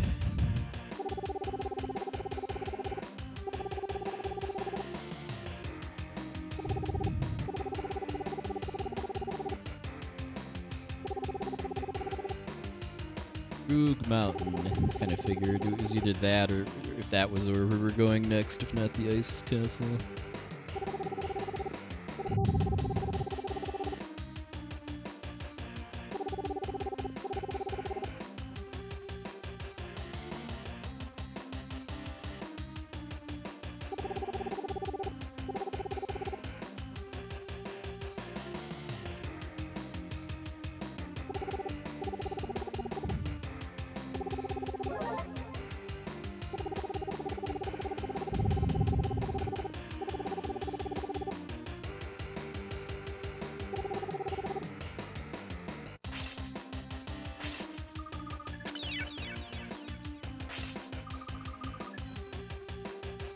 my newfangled ice spell.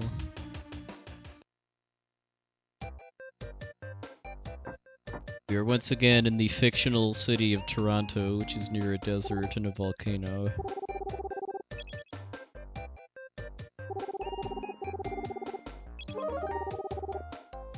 I think that's gonna do it for tonight.